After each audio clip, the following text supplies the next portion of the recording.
All right, good morning, everyone. It is 8 a.m. on day last. I believe we're all here.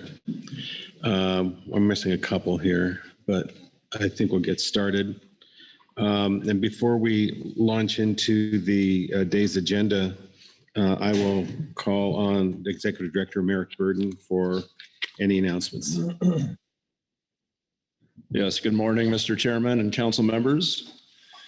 We are here at our last day. We have a few agenda items in front of you. Do have a couple of announcements. The first one, this is Mike's last meeting. So I thought I would stop and pause and say a few things about Mike and his tenure with the council. So Mike has been with the council for about 20 years. Evidently, he started with the council in September of 2002, so that's a nice even 20-year number. Prior to that, Mike was with Oregon Fish and Wildlife for several years. He was working in support of salmon management, and he served on our STT. And he was telling me the other day the STT still uses spreadsheets that he developed back then. So while he's been at the council, Mike has worked on, I believe, every FMP and staff corresponding advisory bodies, as well as the SSC, and he became deputy director in 2014. As with his predecessor, who was John Kuhn, who I believe was our first deputy director. In addition to the strong leadership that John Kuhn displayed, Mike has played a strong role in supporting council staff. He's helped maintain good morale within the office. He maintains very strong interpersonal relationships. He has a shared sense of purpose. Mike is held in very high regard by everyone on staff. There's a few pointers here that people have, my fellow staff have sent to me. One is how Mike likes to come into the salmon technical team at night, especially when the team is burning the midnight oil. He always asks how he can help, and he does that for a lot of different things. In the SSC or in the STT, I understand he would walk in thinking maybe he would help to print or proof reports, and they would put him to work slicing cheese and smoked salmon because they hadn't had time to eat yet. So he would help them with their dinner. He was happy to do anything needed to help keep the machinery going. Of course, he has excellent taste in music. His playlists, when we break down the council, are fun. They keep everyone going, and it's a nice way to end the meeting. Of course, he is one of the esteemed members of the P Stars and makes some stellar contributions to our music there. Mike is passionate. He always loves a good argument, especially about fisheries and environmental policy. Sometimes those arguments happen during the occasional very long lunch, which we don't, of course, do that on the council staff offices. We rarely take lunch. We just work 9 straight hours. But every once in a while, there's a long lunch. And sometimes those would happen at places like the Wooden Chicken Grill, which would be followed by visits to the Deck, the Cracker Box, and other Northeast Portland honky-tonks. Mike's laugh is infectious and helps me get through tense moments. Thank you, Mike. Thank you.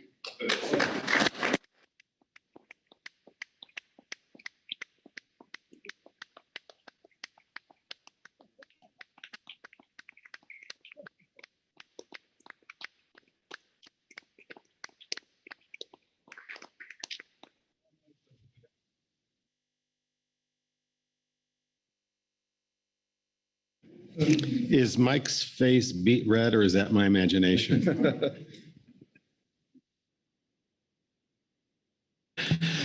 Well, I don't know. We'll have an opportunity over drinks later to maybe at the November meeting, not at the banquet, but otherwise to engage in continuous roasting of Mike, because we all have stories that don't even need to be embellished. So any other announcements? No, Mr. Chairman, that was it. All right, so we'll get started. Just keep in mind, we will take a longer than normal morning break to help folks check out if they haven't already. Checkout time is 11 a.m. So we'll get started. Without further ado, I'll pass the gavel to our Vice Chair, Pete Hassemer, for fiscal matters.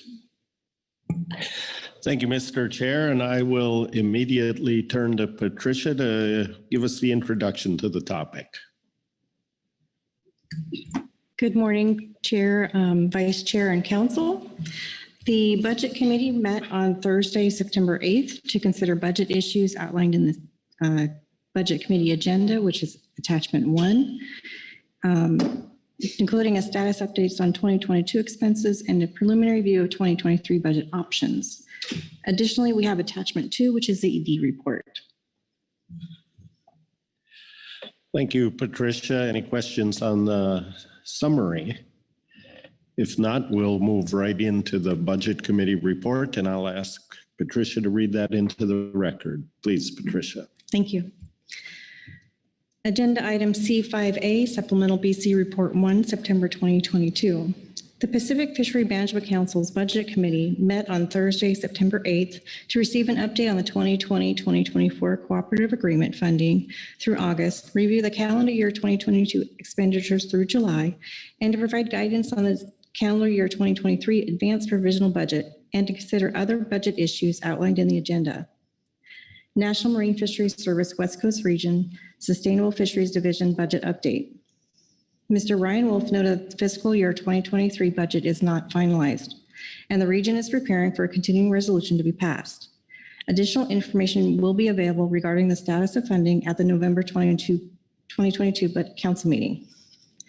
Mr. Wolf indicated that there may be a continued delay in full funding until after the midterm elections. There was discussion of funding being made available via upcoming requests for proposals from National Oceanic and Atmospheric Administration headquarters. But until priorities of the congressional budget are identified, it is unclear what those funds could be used for. Recent RFPs from NOAA headquarters have encompassed the topics of cat shares, climate change, equity and environmental justice, and offshore wind, which will more than likely be a priority again for 2023. Executive Director's Report. Mr. Merrick Burton provided an overview of the 2021 audit results. This report was different from prior years due to an unusual circumstance that resulted in a finding that was reported by the auditors. The finding resulted from staff drawing funds at the end of the grant period with the understanding those funds would not be available in 2022. However, this understanding was incorrect, and later information indicated that those funds would have continued to be available after the December 31st grant expiration. The staff has since confirmed that the grant period allows for drawdowns to occur after the closing date of the grant, and have clarified and made note of appropriate procedures for drawing funds at the end of the grant for future periods.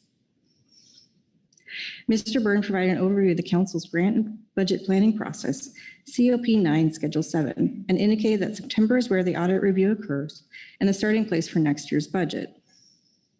A 2022 fiscal snapshot was presented indicating that the total amount of funding available to the Council this year is approximately $8.3 million, which includes the funds from the delayed spending account and the CY 2022 funds that have been received.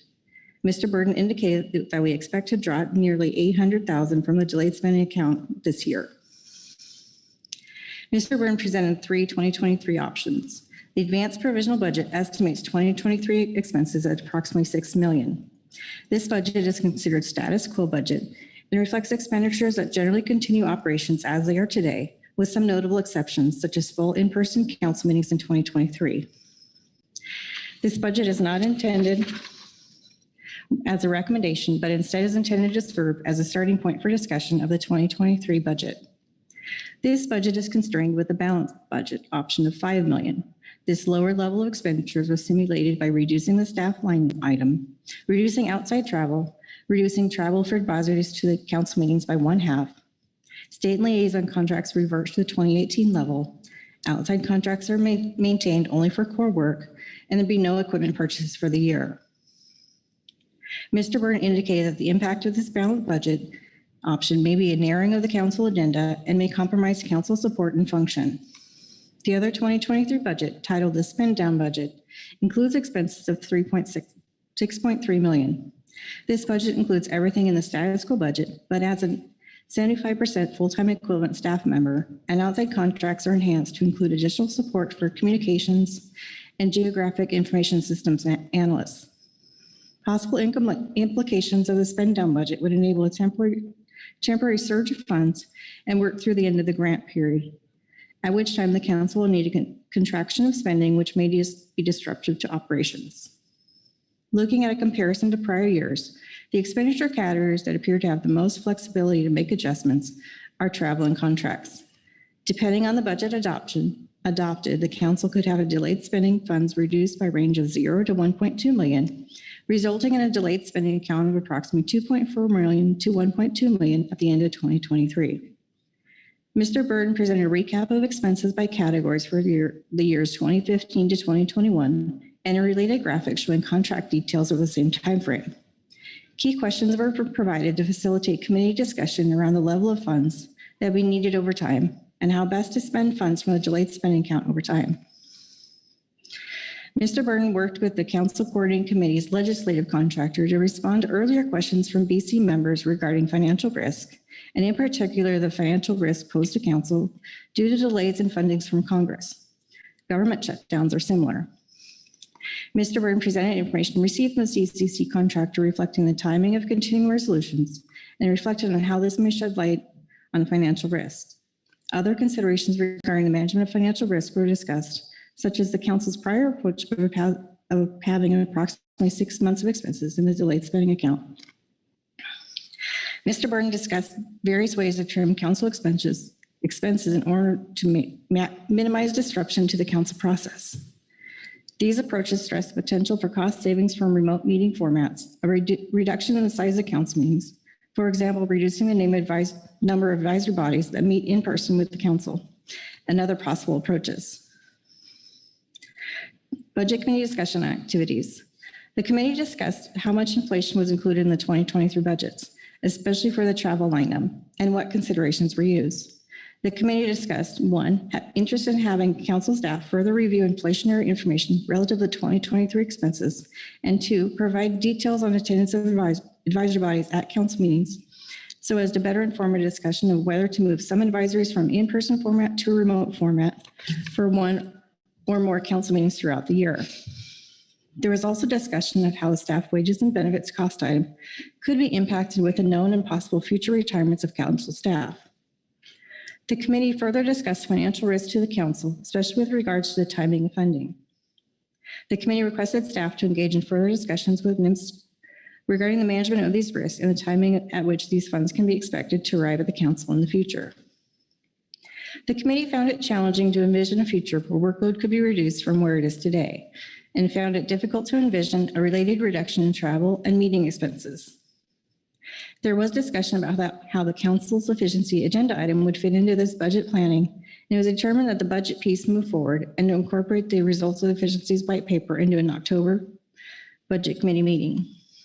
The committee requested additional information on the staff leave account, forecast of staff-related expenses based on upcoming retirements, a closer look at inflationary pressures and the related expenses, particularly in regards to travel expense, and more specific information regarding the cost of bringing individual advisory bodies to the council meetings throughout the year.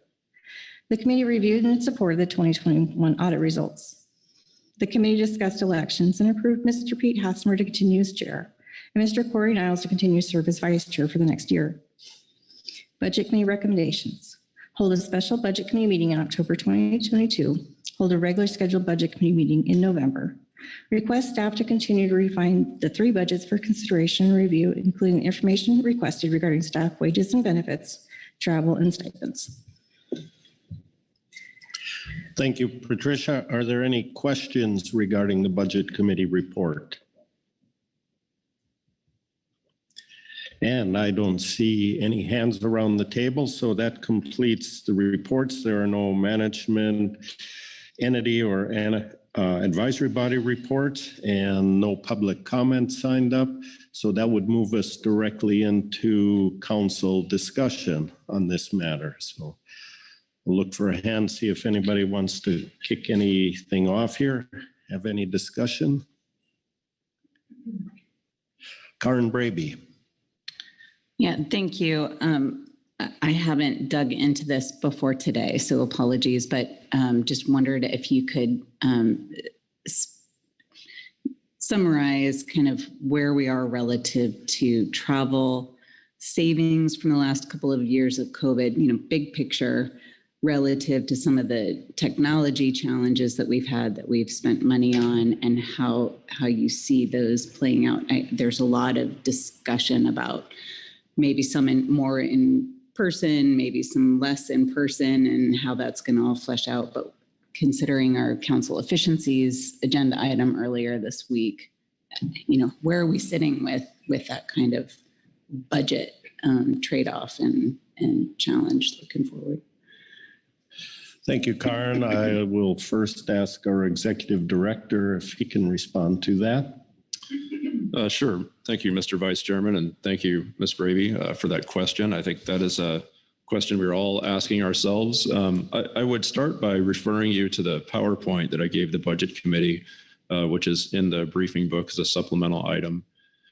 One of the first slides in there is a summary essentially of where we're starting the year in terms of financial footing. And we started the year with a delayed spending account balance of 3.3 million, which is a nice sum and gives us some time to figure out the long-term trajectory of our finances.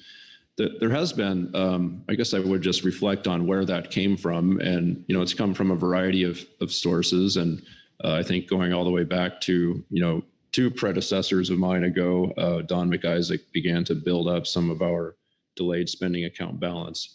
The COVID era, if I'm recalling the analysis that Patricia and I looked through several months ago, the COVID era did not in fact result in much savings to us. We managed to spend that money essentially. So the money that we had been scaling back on in travel was moved over to other items. And so that you don't actually see a surge in our delayed spending account balance during those years. And so as we look forward, what we're asking ourselves now are a few questions that are indicated in the report that Patricia just gave. One of those is what we're doing this year as we try to come out of COVID, and we're backing ourselves into this slightly different meeting format where we have some advisory bodies in person, some remote, and we've been making those decisions as staff based on a few considerations. One is what advisory bodies need to be in person, given the interaction that we think is necessary for the council to be effective. On the other hand, we are cognizant that COVID is still out there, and if it were to flare up here, how much could we actually manage? And those two things converged on where we are at this meeting, which is a couple of our FMPs in person, others remote, because that's about what we can manage as staff if COVID were to make an appearance. So that model does result in some travel cost savings, as I'm sure you would expect. It also, on the terms of the hotel side, we signed these contracts several years in advance. And so that cost doesn't come down maybe as much as you would expect, but longer term, if we start to plan on this slightly different meeting format that we've been doing this year, I would anticipate us starting to chip away at those contract amounts. So there's a short-term cost savings to what we're doing here at this meeting. There's longer-term cost savings that come from planning exercises. And all of that is wrapped up in our council efficiencies item, as you suggested. Is that what we want to do? Right now, we're doing this out of necessity. Longer term, I think it behooves us to ask, should this be a different model given inflation or inflationary pressures, our longer term budget outlook and things of that nature? So those are some thoughts that are in my head in response to your questions. And if there's something I missed, I'm happy to keep waxing poetic about what's going on through my head. Any follow-up, Karen? No. Thank you. Phil Anderson, then Chair Gorelnik. Phil? Yeah, thanks, Mr. Vice Chair.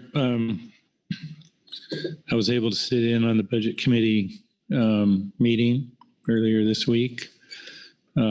Just a couple of observations.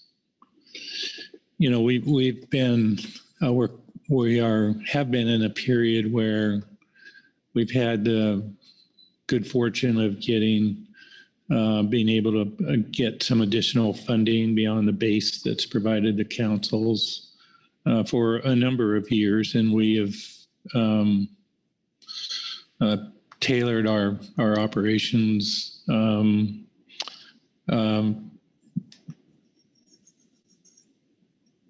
to having that higher level of funding and including staff and the other things that we've done.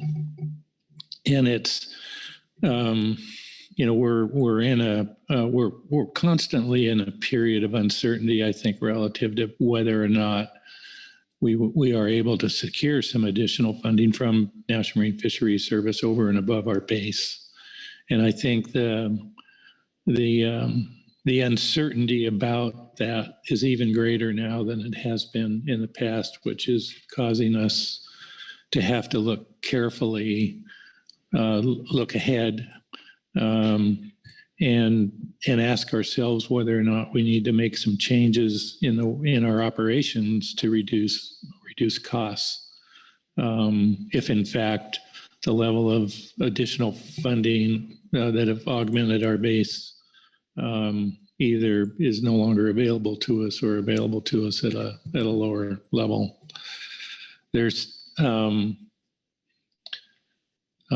certainly some linkages to the council efficiency discussion that we had the other day, and how we go about dealing with operating with a smaller amount of annual funding. And then, of course, the additional question that the budget committee and the council will be grappling with is in terms of these funds that are in the reserve account, how much do we draw from that to keep our operations stable and put us in a position where we can continue to meet our obligations as a council. So there's a lot of, I guess my takeaway from listening to all of that is there's a fair amount of uncertainty here ahead of us. And to the extent that we can move forward in looking for efficiencies that reduce cost while at the same time maintaining the high level of performance the council's had is really the challenge in front of us. I appreciate the transparency that the executive director and Patricia and other staff from the council have provided us, or provided the budget committee and us in thinking through these questions. But there are several pretty big questions that we're going to need to grapple with here in the coming months as we map out the next couple of years from a funding and operational perspective. Thank you, Phil. Chair Gorelnik. Thank you, Vice Chair Hassemer. I just wanted to follow up on a comment that Executive Director Burden made, that while we did save money on travel through the pandemic, obviously we had a lot of costs we couldn't avoid, but that money got spent other places. And I think that looking back over the actual budgets for 20 and 21, travel costs cumulatively were down. I mean, we actually spent was over $1 million. So I'm curious, and I don't expect an answer right here, but maybe for the October budget meeting, I wasn't aware that that money was specifically moved and spent elsewhere in addition to whatever had previously been budgeted for those other items. And I'm just kind of curious what those were. Executive Director Burden. Yes, thank you, Mr. Vice Chairman. So if I understand your question correctly, Mr. Grelnick, the question is, as we reduce travel expenses, where did that money go? Is that correct interpretation? Right. If we saved money on travel and we made a conscious decision to spend the money elsewhere, in addition, presumably in categories that had already been budgeted but were increased, I'm just curious what those were. Yes, thank you. I'm going off memory here. We have looked into that. I know there is an answer. There are a couple of things that come to mind right away. One is, if you can imagine this might even be in my presentation here that I gave the committee. So if you go to, let's see, slide 16 out of 21, you start to see what's changing. And there what you see is the drop off in travel that you referenced, Mr. Grelnick, and you see a surge in a couple of different items. So one is contract expenses, Another is the surge in staff wages and benefits, which went to sort of backfill our leave account, which I think of as a liability. It's not technically a liability in accounting terminology, but that was meant to backfill what the council has promised staff in terms of leave and benefits and things of that nature. And if you go to the following slide, which is 17 out of 21, that breaks down the contract expenses in a bit more detail. And so there you see a surge in state liaison contracts from somewhere around 500,000 to a little over 900,000 at the end of 2021. And then you see the surge in what we're calling other contracts. So those are things like I'm recalling a contractor to work on the Sant Coho matter. There were a few other things as well. So maybe that gives you some insight into where that money was moved around and how we spent that travel savings that you referenced.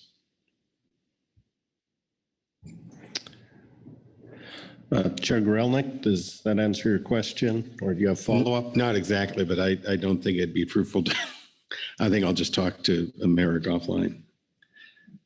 And I guess as you suggested, we could bring that up at the October meeting, delve into that deeper if it's so desired. Further questions or discussion on the budget committee report? Not seeing any hands, as is customary. We usually look for a motion to adopt the report. Virgil Moore.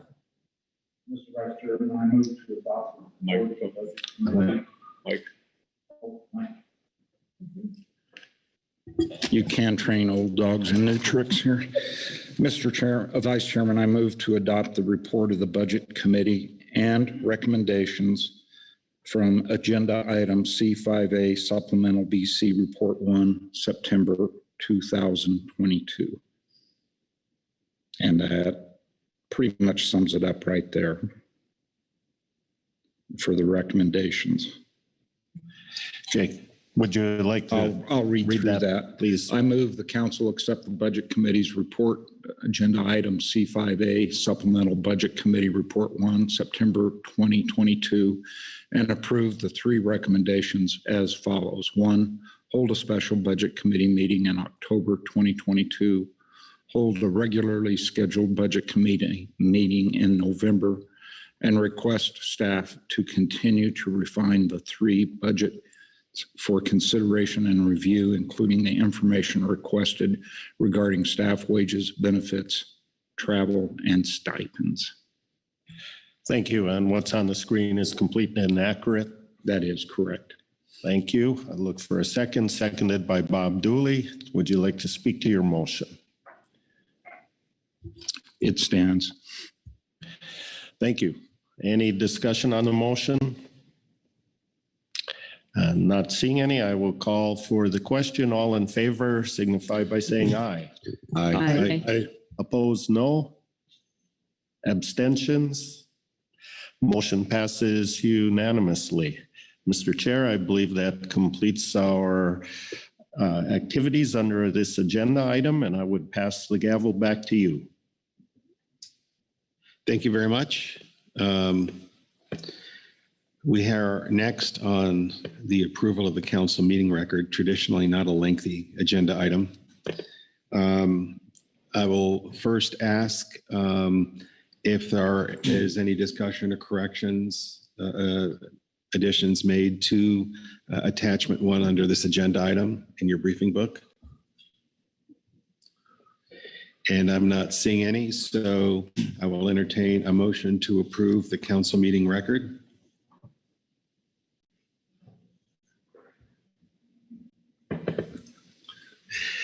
John Ugoritz. I move to approve the council meeting record.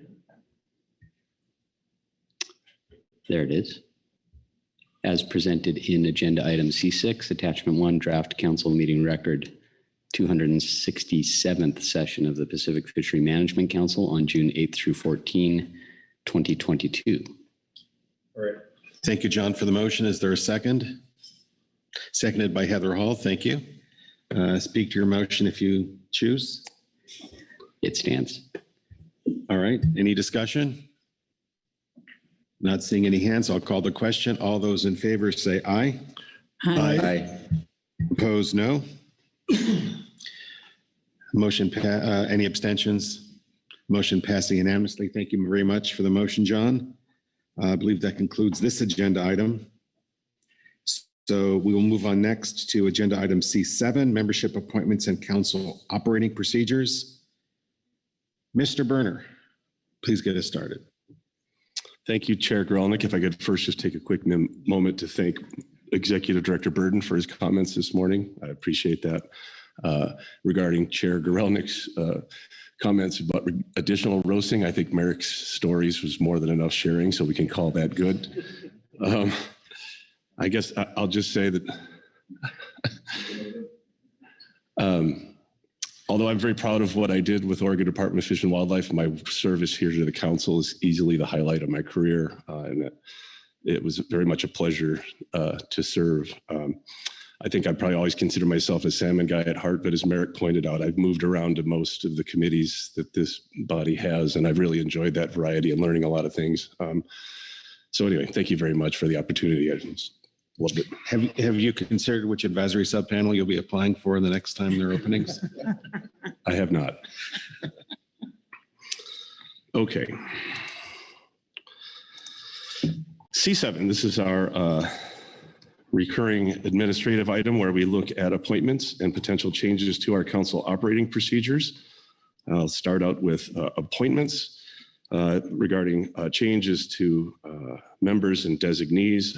There's no council action here, but I just thank Mr. North and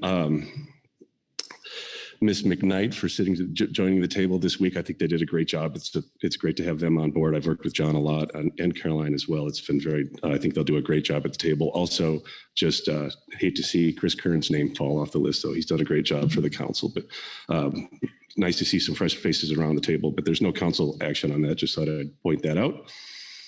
Regarding advisory body appointments, we had a few vacancies to some of the ABs that are on a term for 2022 through 2024 that we opened to solicit for some nominations since your June meeting. So we have a California at-large position on the Ecosystem Advisory Subpanel, and we got 2 applicants there. This would need a council motion to appoint someone to that seat. Regarding the Habitat Committee, we opened up not for nominations for the sport fishery position on that body. We got 5 applicants there, and so should the council wish to choose someone there, that would also need a motion for an appointment. Regarding the Scientific and Statistical Committee, we had 2 at-large vacancies that we solicited nominations for. We got 1 applicant, Dr. Tommy Moore, and you heard about the SSC's review of that during your closed session earlier this meeting. And again, that one would also need a motion should you want to move forward with that. And clearly we'll be leaving with a vacancy yet on the SSC, but I'll go over some of the other vacancy issues here in a minute. Regarding agency seats and appointments, we had 3 of them to deal with here at this session. Regarding the Habitat Committee, Dr. Lisa Vonig is leaving the Habitat Committee, and the Office of the National Marine Sanctuaries has nominated Ms. Laura Ingelsrud to replace Lisa. Regarding the Model Evaluation Work Group, the California Department of Fish and Wildlife has nominated Ms. Grace Easterbrook to fill the currently vacant CDFW position on the MU. And regarding the Salmon Technical Team, the Northwest Fisheries Science Center has nominated Dr. Richard Zabel to the center's position on the STT, formerly held by Ms. Mindy Rouse. Those last 2, the MU and the STT nominations, were also reviewed and reported on in a closed session by the SSC, and all 3 of those would need a motion if you were to move forward with those. Regarding remaining vacancies, we also solicited for a Washington commercial position on the Coastal Pelagic Species Advisory Subpanel, and as well as a Washington charter operator position on the Salmon Advisory Subpanel. We did not receive any nominations for either of those in time for the briefing materials. I understand there's been a lot of work to find a Washington charter operator, and it sounds like there's some promising results there. So I think it would be wise to reopen that Salmon Advisory Subpanel seat if the council so chooses for your consideration in November. There's been a little talk about the Coastal Pelagic Species Advisory Subpanel seat, the Washington commercial position. That's been a seat that's been difficult to pin down for representation. And so it's my understanding we're going to take a little pause on soliciting for nominations on that while the Washington delegation kind of considers that seat along with their CPS advisors as to how to handle that position in the long run.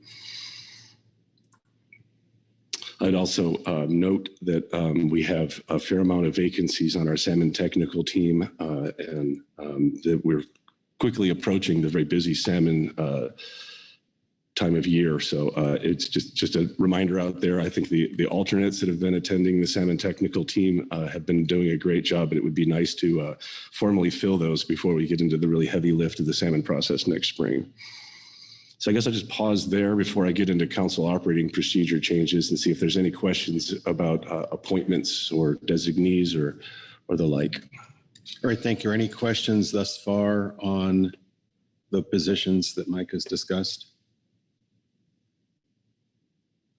All right. Carry on. Regarding council operating procedures, there's a few things for your consideration. Following the June meeting, council staff got direction to look at a couple of things in COP1, largely to reflect current practices. Attachment 3 represents a couple of changes in response to that. The changes are focused on one, the term limit that used to be in the COP for council officers, a striking of that language that limits it to 2 years.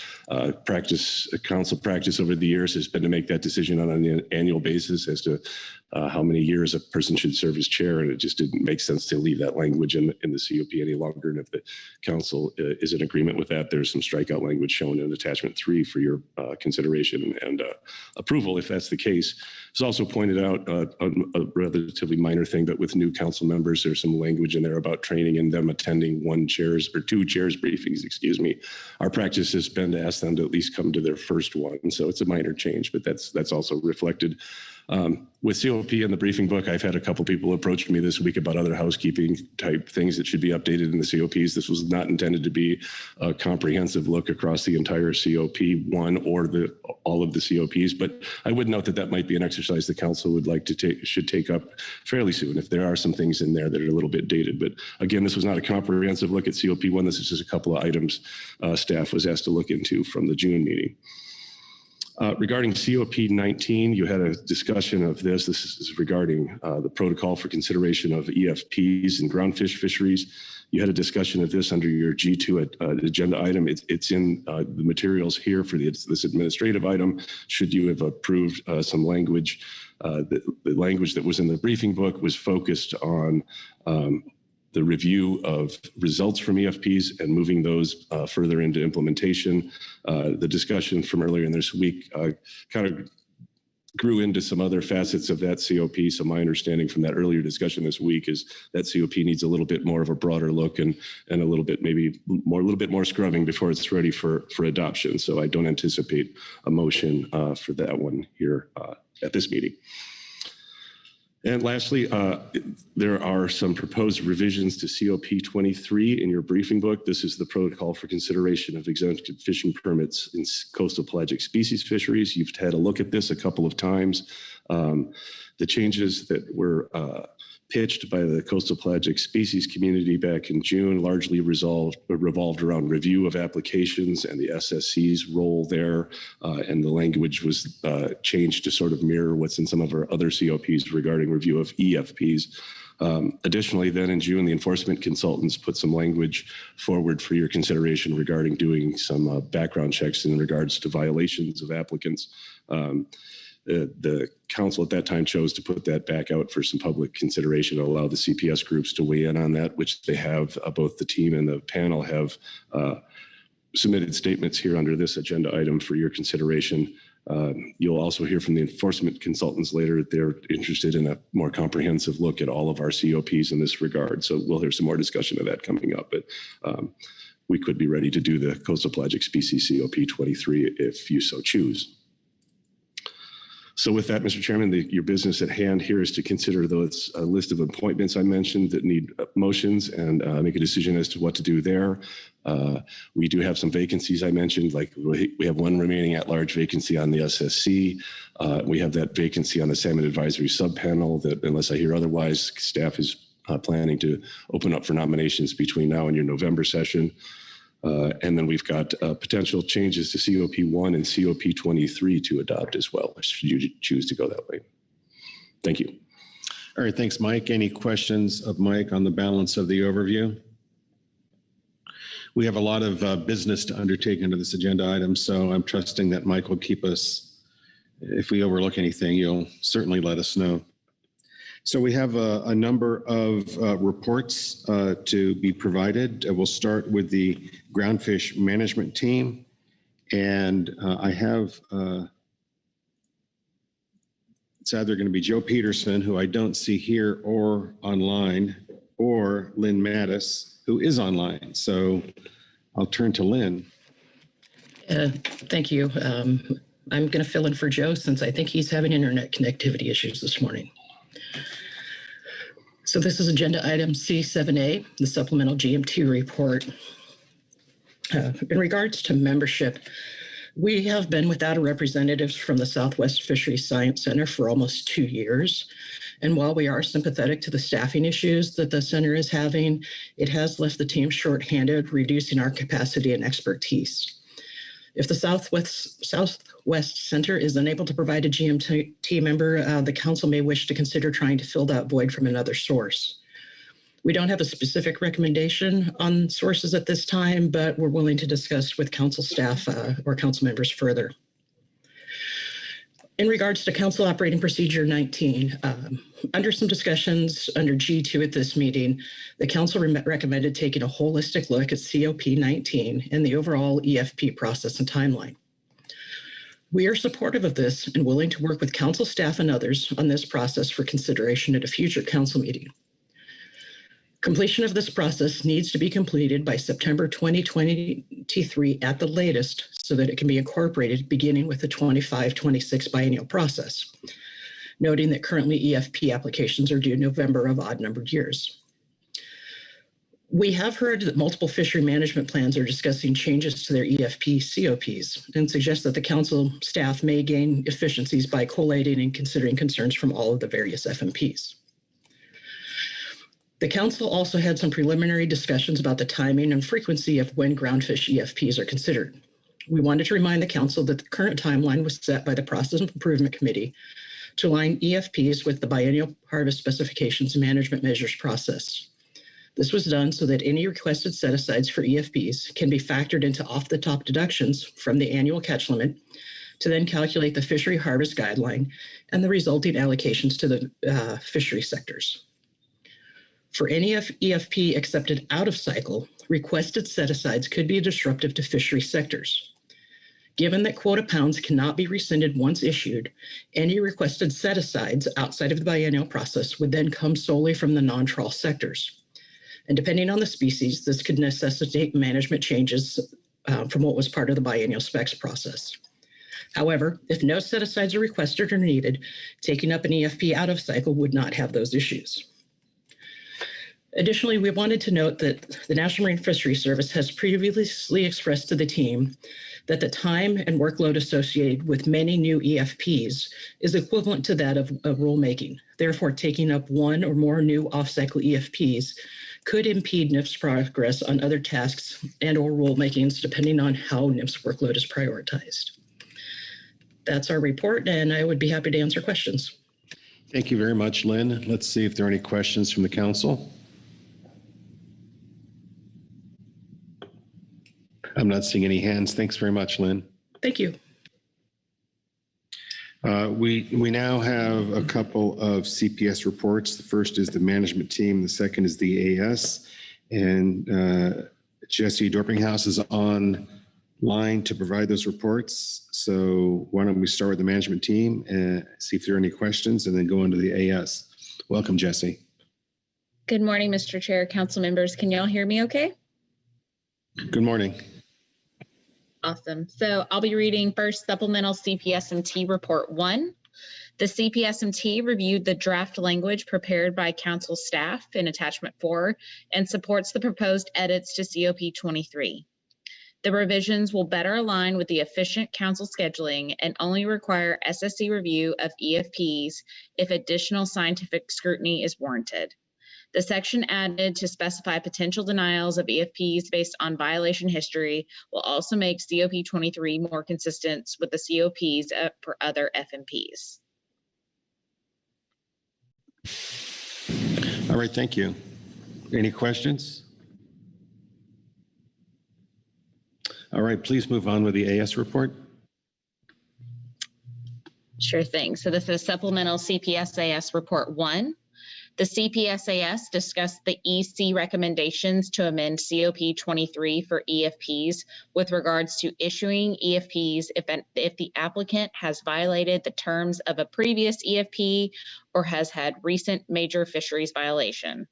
Because the EC statement wasn't available until after the CPSAS met in June, no statement was forthcoming at that time.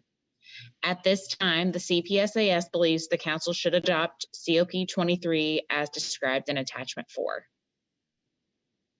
All right, thank you, Jesse. Are there any questions on the AS report? All right, thank you very much. And last but certainly not least is the enforcement consultants report.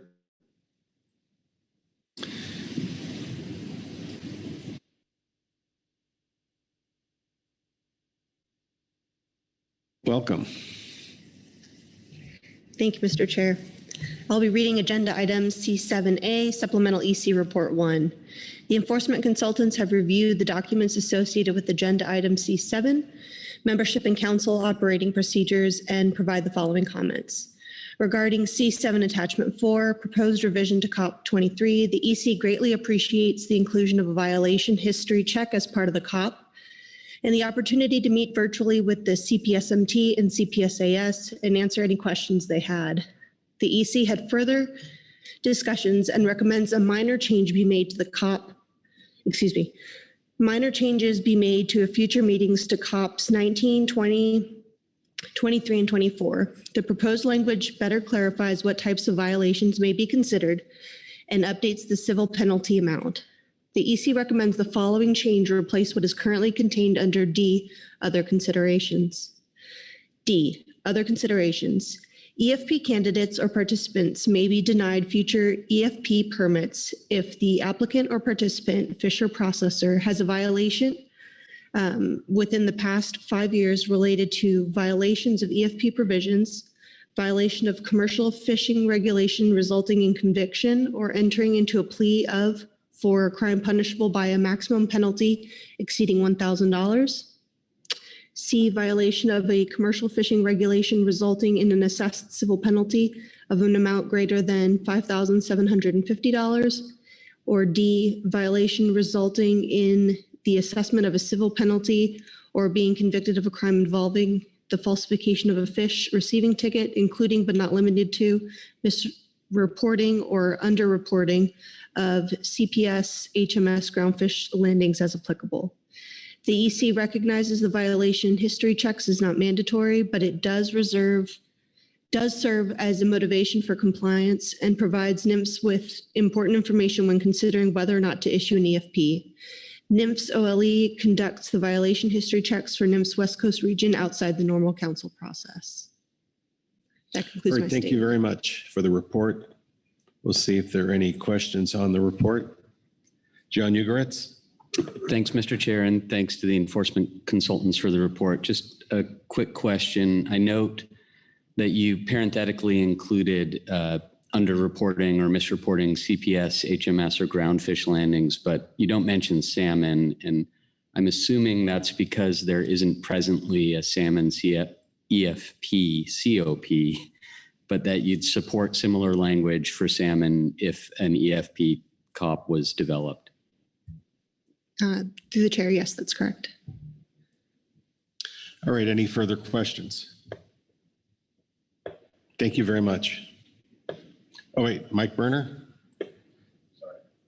Sorry, I was a little slow on the draw. Thank you, Chair Gorelnik, Lieutenant Lingo. Just one question regarding your future review of council operating procedures. At this meeting, we're poised to adopt changes to COP 23 for coastal pelagic species. So would it be correct to say that if the council entertained the changes in the briefing book, but included the section D, other considerations from your report, you'd be okay with moving ahead at this meeting with that COP?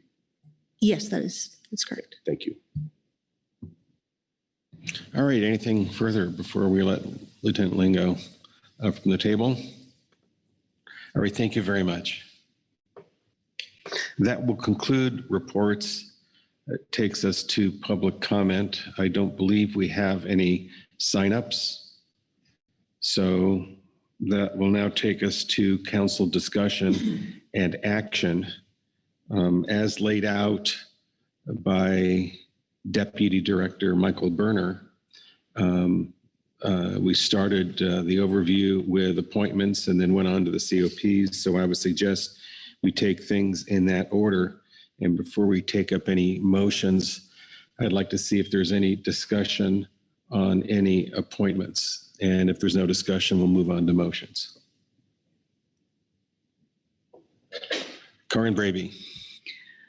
Thank you, Mr. Chair. It wasn't mentioned today, but I just wanted to acknowledge that ODFW has a vacancy on the SSC, and we are getting closer to filling that vacancy, but I don't have an update other than we're getting close. So thank you for your patience with that. All right, thank you very much. So I'm not seeing any hands with regard to discussion on appointments. So I know that we have a number of motions to undertake, and I think I'll first turn to Mr. Ugoretz with regard to the nomination for the California at-large position on the Ecosystem Advisory Panel. Thanks, Mr. Chair.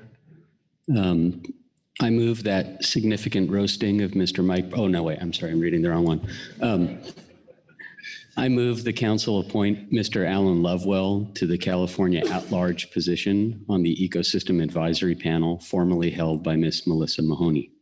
All right, and just confirming that language on the screen is accurate and complete. It is. I'll look for a second. Seconded by Bob Dooley. Please speak to your motion as necessary. I think Mr. Lovewell will do an excellent job, and we look forward to having him. Any discussion on this motion? Not seeing any hands. I'll call the question. All those in favor say aye. Aye. Opposed, no. Abstentions? Motion passes unanimously. Welcome, Alan Lovewell. We'll move next to the vacant sport fishing position on the Habitat Committee. Vice Chair Brad Pettinger, do you have a motion? I do. I move the council appoint Mr. Leonard Krug to the vacant sport fishing position on the Habitat Committee. All right, the language on the screen is accurate and complete. Mm-hmm. Look for a second. Seconded by Corinne Braby. Please speak as necessary. I think Leonard serves as the executive director of the Oregon South Coast Fishermen, a salmon trout enhancement program based in Brookings, Oregon. He's also the president of the Oregon Anglers Alliance with over 65,000 members. He's an MREP alumni, and he'll do an excellent addition to the Habitat Committee. So, all right, thank you. Any discussion on this motion? I'll call the question. All those in favor say aye. Aye. Opposed, no. Abstentions? Motion passes unanimously. Welcome, Leonard Krug. Next, I'll move to the vacant at-large position on the SSC. Mr. Oatman. Thank you, Mr. Chair. I move the council appoint Dr. Tommy Moore to a vacant at-large position on the Scientific and Statistical Committee. Okay, thank you for your motion. It's accurate and complete. Look for a second. Seconded by Phil Anderson. Please speak to your motion. Thank you, Mr. Chair. So Dr. Moore has a PhD in oceanography with an emphasis in marine chemistry and has worked extensively on ecosystem productivity and marine climate change. During his time on the PFMC, has focused on issues related to oceanography, marine conditions, and marine ecosystems and habitat. Dr. Moore would be a great addition to the SSC and would provide direct contribution to the higher priority needs identified by the SSC and the council. All right, thank you very much for the motion. Are there any discussion or questions for maker of the motion? Not seeing any hands, I'll call the question. All those in favor say aye. Aye. Opposed, no. Abstentions? Motion passes unanimously. Welcome, Dr. Moore. Next, we'll turn to the National Marine Sanctuary position on the Habitat Committee, and I'll see if Mr. Lockhart has a motion. I do. I move the council appoint Ms. Laura Inglesrud to the National Marine Sanctuary position on the Habitat Committee, formerly held by Dr. Lisa Woenig. All right. Thank you very much. Motion on the screen is accurate and complete. Look for a second. Seconded by Vice Chair Pete Hassemer. Please speak to your motion. Yes, Laura Inglesrud joined the National Marine Sanctuary Office, West Coast Region Office as a policy analyst in June 22 to backfill Dr. Woenig's vacated position. And she has previous experience with the Office of Protected Resources, and I believe she will do a fine job replacing her. All right, thank you very much. Are there any questions for the maker of the motion? Any discussion on the motion? All right, I'll call the question. All those in favor say aye. Aye. Opposed, no. Abstentions?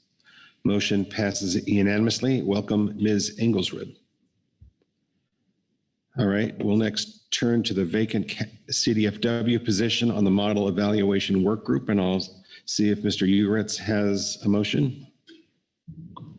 Thanks. I move the council appoint Ms. Grace Easterbrook to the vacant California Department of Fish and Wildlife position on the Model Evaluation Work Group. All right, the language on the screen is accurate and complete. Is there a second?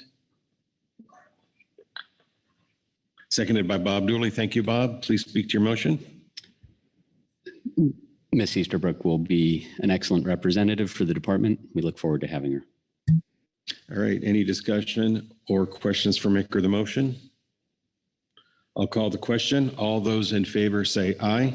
Aye. Opposed, no. Abstentions? Passes unanimously. Welcome, Ms. Easterbrook.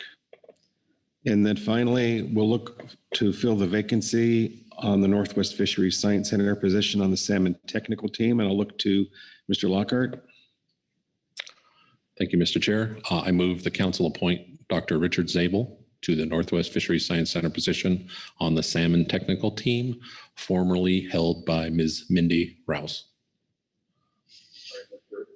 Look for a second. Seconded by Karin Braby. Please speak to your motion.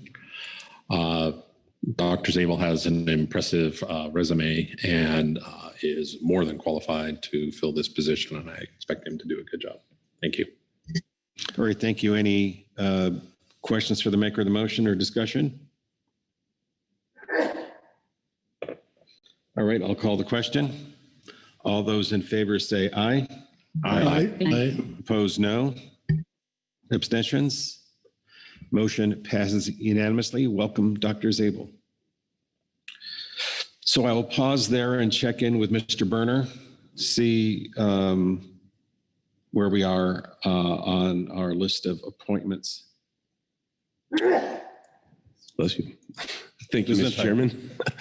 I believe you've ticked off everything there in terms of the motions I was looking for appointments. So I think you've completed your business there. I just, if I could for a moment, I was remiss in not welcoming Ms. Kelly Ames to the table with me as well. I think you're in great hands. I'll do my best not to impart my bad habits on her. She's highly qualified though, and she will be a great replacement. I encourage her to chime in and correct me, keep me on my toes. Yes, thank you. We're all looking forward to working with Kelly. I do think that there was also a position, at least one position we want to re-advertise and want to get direction from the council on that. Yes, thank you, Mr. Chairman. Unless I hear otherwise, we will open up solicitations for nominations for one remaining at-large vacancy on the SSC.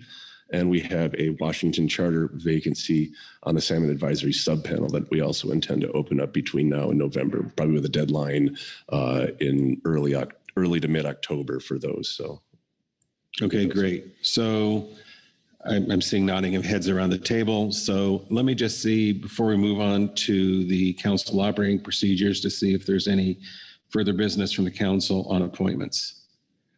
Karen Braby. Yeah, thank you. I just wanted to note the GMT's request for a representative from the Southwest Fisheries Science Center and encourage that being filled as that can be filled. Thank you. Mr. Lockhart. I will pass on that urging to the center after this meeting.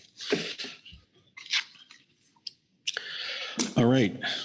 So let's move on to the COPs, and I'll open the floor first for discussion. Vice Chair Hassemer. Thank you, Mr. Chair.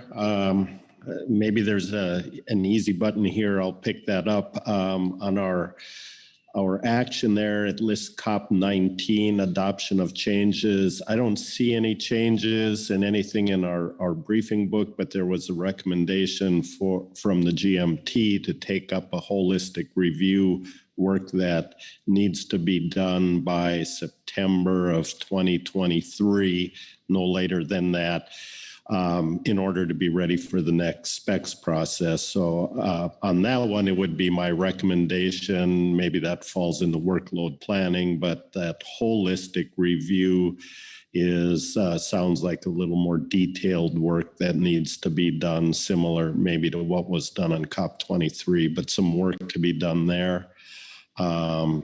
And then on referring back to Mr. Berner's opening remarks about just a look over all the COPs to bring them up to date, not a very detailed consideration, but to look those over and just make sure they reflect current operations, things that might be out of date or have changed how we operate under business, similar to what we've got under some changes under COP1 right now, to take a little look across all of them and update them. So I'll stop there and not get into the COP1 and 23 right now. Let further discussion on that occur. Thank you.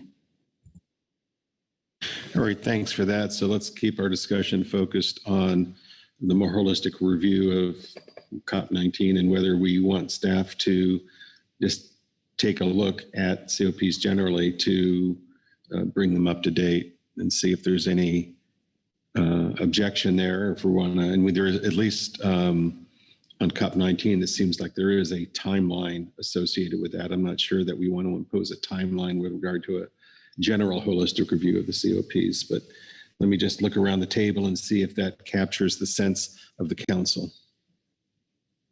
Bob Dooley. Yeah, thank you, Mr. Chairman. There was a lot of talk yesterday in the HMS about their EFPs. And while we're looking at EFPs, there was mention about maybe taking a holistic look across the COP guidelines and pertaining to EFPs and the different FMPs so that we could get some consistency there. We may be able to, cut some workload by taking a holistic look and getting it all fixed at one swat. Thanks. Karen Braby, and then Heather Hull. Thank you, Mr. Chair. And I agree that looking at all of those processes is important. I do think that we have that specific timeline for groundfish, and so that I would want that to be the highest priority. But as we can build in review of the other COPs, I think that makes sense, and we should do that. Heather? Thank you. I agree with that. I was really just going to say about the same thing. I think there was some great discussion on COP19 in particular, and definitely appreciate the GMT's timeline for that, and so that it's ready to go for the next spec cycle. Thanks. Okay, thank you for that guidance. Let's, well, that's sort of general guidance, certainly on COP with regard to the groundfish recommendations on a timeline and a general view. We also have before us specific changes at this time to COP1. And is the sense of the council to want to approve that at this time? Krista Svensson? Yeah, thank you, Mr. Chair. I am comfortable with the first paragraph. I will admit I have concerns about the second paragraph. simply because by removing any limitation, I know of a number of organizations where they've had continuous leadership for such an extended period of time that the organization has either atrophied or stagnated. And I also think we have increased the opportunity for leadership within the council and council members by adding a second co-chair. And Pete, I want to congratulate you on your first meeting. I would never know if I weren't sitting up here regularly that this was your first time through. So thank you for stepping up to the challenge and more than rising to the task. But I do think that it would be beneficial to think about that wording rather than fully removing it, whether it's serving at the will of the council or suspending the rules as we have been, continuing to provide that opportunity for others. And also looking to not having a situation where future council members are put into a position of having somebody stay longer than perhaps the rest would like. Just alleviating that for them. All right, thank you. Further discussion on the proposed revisions to COP1? Corinne Bravey? Yeah, thank you. I agree. I think that we've had, with Krista's comments, I think we've struggled with how to word that. We really value the extended leadership opportunities where we can really have our council leaders engage with the CCC, engage with partners on a longer term basis than a 1-year term allows, but that we want to provide that movement and opportunity for others to step into those leadership roles. And striking that sentence makes sense because it's a very finite sentence, but I think that we might want to consider something that says a little bit more about the expectation that there is movement, that we don't want somebody to sit in the council chair position for 20 years or whatever. I mean, that sentence is getting at. So no concern about striking that sentence, but just thoughts about maybe some additional expectations in there. So I don't have any language to offer. Corey Ridings. Thank you, Mr. Chair. I agree with Krista about concerns around this sentence. Again, reiterating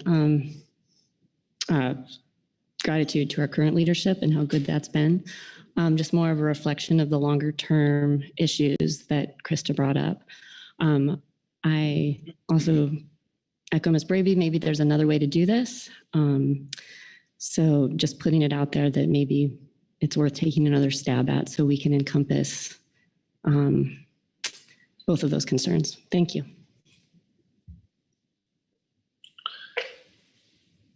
Well, I would say if we're going to if we want a rewrite here, we need to provide some better guidance to staff on what we want to see. So, Mr. Berner? Thank you, Mr. Chair. I guess if it's helpful, I guess I'll just express some of my thoughts when I approached this task. I did see removing that sentence made some sense just because it's so prescriptive. I really didn't have much to work with in terms of replacing it. And I thought the previous language in that paragraph that speaks to a requirement of a majority vote of the council on an annual basis regarding the leadership would have been an adequate opportunity for the council to consider what's the most appropriate thing for the following year. So it's kind of why I left it bare here, but I'm sure that if we're all ears if you have some other ideas regarding language, but Chair Grell is correct. We would need that specific language here if you were going to take action, of course, but I'm happy to go back and assign it to Kelly. Well, and I'm not sure there's any urgency to adopt this at this meeting. Virgil Moore. Thank you, Mr. Chair. I think the way this thing is worded as may not could be changed, and this is a thought as you work forward to it. It says the council chair normally serves no more than 2 consecutive 1-year terms unless circumstances are provided, or something along that line that addresses what we just went through with COVID and the unique circumstances we had. It says what we think is normal, but it gives the flexibility without it being definitive, yes or no. It's not a digital response. So it sort of builds in a presumption, but not a limitation. Well, I guess we can entertain a motion here with that new language, or we can simply ask council staff to go back. Phil Anderson. Thanks, Mr. Chairman. Yeah, I agree with Virgil's characterization in terms of what we would like to see there for language. And I would suggest we have that as our guidance back to staff and ask them to bring back some proposed language that captures that intent. All right, thank you. So is everyone fine with that? All right, so that's what we'll do with COP1.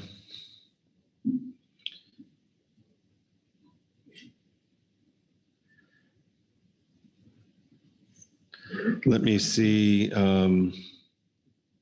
if there's any action to be held on any of these COPs or further guidance. And Mr.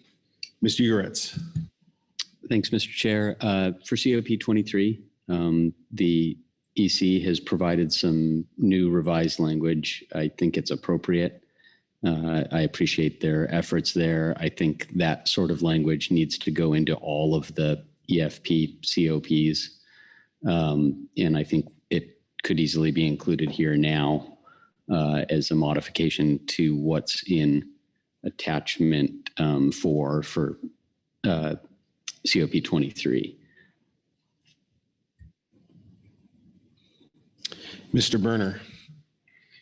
Thank you, Mr. Chair. I agree with Mr. Ugeretz, and I just point out that starting at the November meeting is when we go into the EFP review process for coastal pelagic. So it would be timely to adopt something here. And we did hear from the enforcement consultants that they were comfortable if the attachment 4 were modified to include that paragraph from their statement. I think that would be a good stroke of business. All right, well, maybe there's a motion forthcoming. Mr. Ugeretz. Yeah, I do have a motion if you want. Well, I think let's have a motion and then we'll see if there's discussion on the motion. I think that's sort of where we are. And I have not provided it in advance, so I will read slowly. I move the council adopt the changes to COP 23 as described in C7 attachment 4 with the modifications recommended by the environmental enforcement consultants in C7A supplemental EC report 1.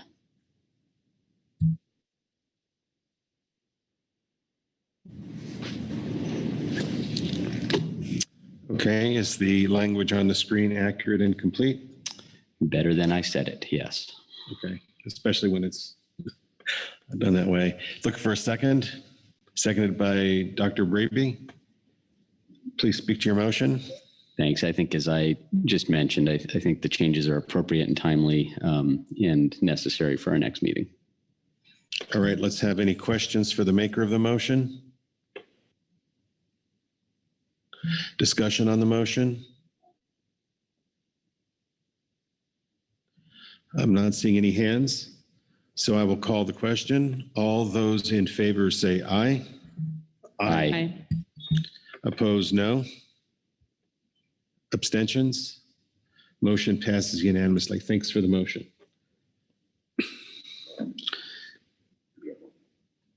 Dr. Braby. Thank you, Mr. Chair. Just a question on the EC's recommendations for changes in other COPs with that language and whether that is possible at this meeting or whether that should be teed up for November or a subsequent meeting. Mike Berner. Thank you, Mr. Chair. Thank you, Dr. Braby. I believe the enforcement consultants in their statement requested that happen at a future meeting, so they have a chance to make sure. We're also planning to take a little bit of a closer look at COP 19 and the HMS. Additionally, in the HMS world, there's a look at those EFPs. So I would recommend that at a future meeting. with the exception of CPS, of course. Very good. So any further discussion on COPs? I think we've provided instruction to staff, and I'll ask Mike in a moment to recap that, and then we'll see if there's anything missing. So Mike, would you please recap where we are on COPs? Thank you, Mr. Chairman. Well, first and easiest, we will get these changes to COP 23 in place and posted in time for the coastal pelagic species consideration of EFPs here in November and April, if I have that right. We will also work with our groundfish staff and advisors as we take a closer look at COP 19, both in regards to the enforcement consultant's comments and also in regards to the review of EFP data and any other thing else in that COP that should surface as they do a good look at that. Also, as a follow-up business from this week, we're going to take a close look at the COP for HMS, EFP business, again, also including the enforcement consultant's comments there as well. Regarding COP1, we heard direction from the council to consider some language that captures what's typically done in terms of the length of time of a chairmanship or the officers for the council, and we'll bring that language back to you for your November meeting consideration. And I feel like I'm leaving one off, but oh, yes. And we'll also take a comprehensive look at our COPs, maybe take a look through that, probably not in time for November, but maybe look through it with sort of a housekeeping lens and just to see where there are opportunities where we can make those documents match current practices a little better. Terrific. Let me see if there's anything missing from that summary or anything further from the council.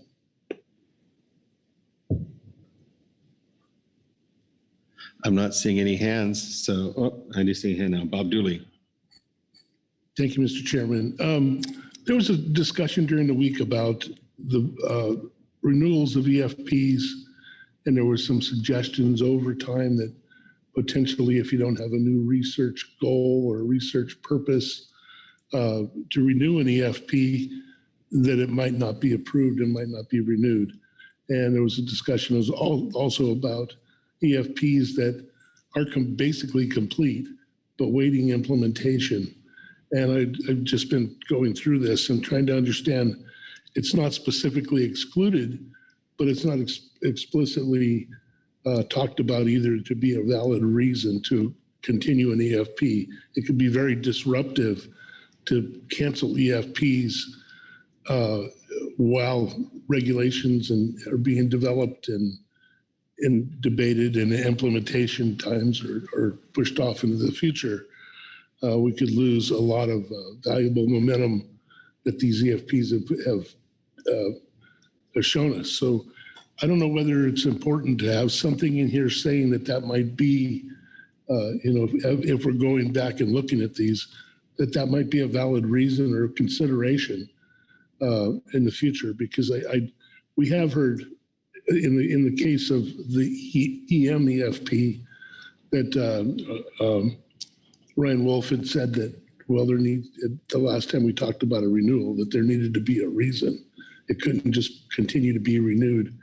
And the fact that it hadn't been implemented yet, he suggested it was not a valid reason. So just a thought, and I know that pertains to other EFPs as well. So just throw it out there. Maybe we should be considering that, adding some language that's a consideration or a valid consideration as well. Great, thank you, Bob. Frank Lockhart. And just to follow up on that a little bit. So I think some of the things we're talking about, remember, we have our COPs for the council, but there's also NIMS regulations that apply to EFPs.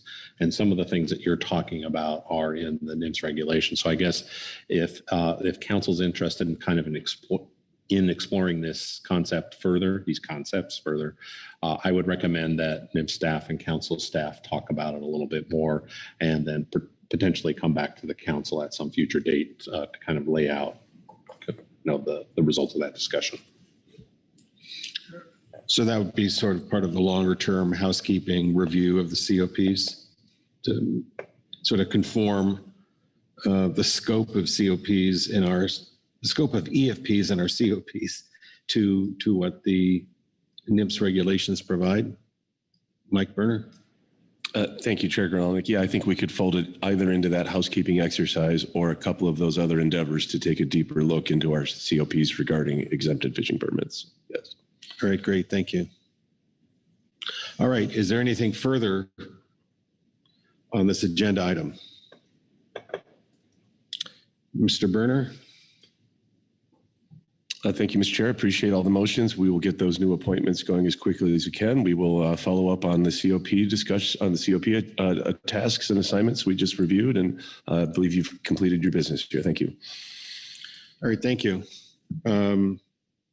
We still have a lengthy item ahead of us, the council meeting agenda, workload planning. And also, because most everyone's checking out today and checkout time is 11 o'clock, we'll have a longer break. 20 minutes is, I hope, is okay for folks.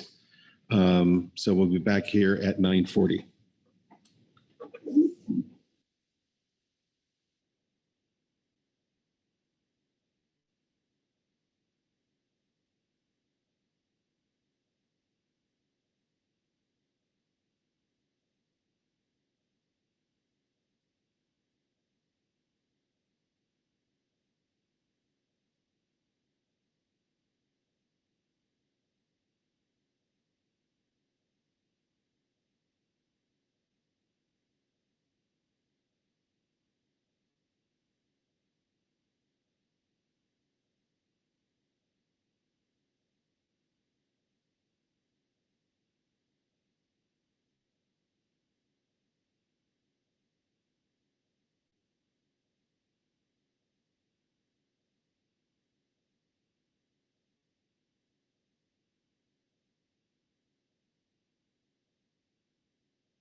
item with no one here.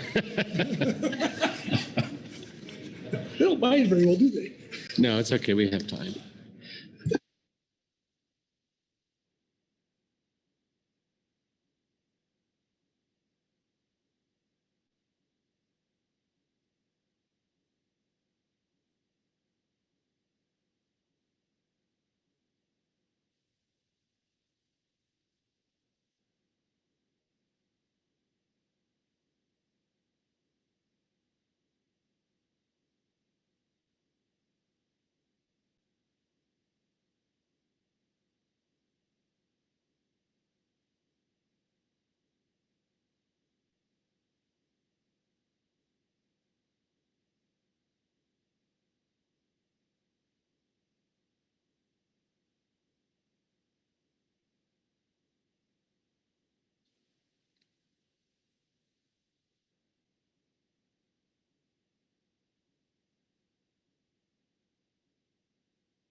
All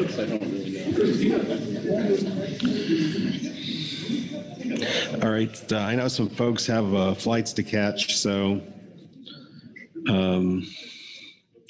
why don't we grab our seats and we'll get started with this agenda item. Our last agenda item, and I might add the last agenda item of Mike Berner's career with the council until he comes back as an AS member.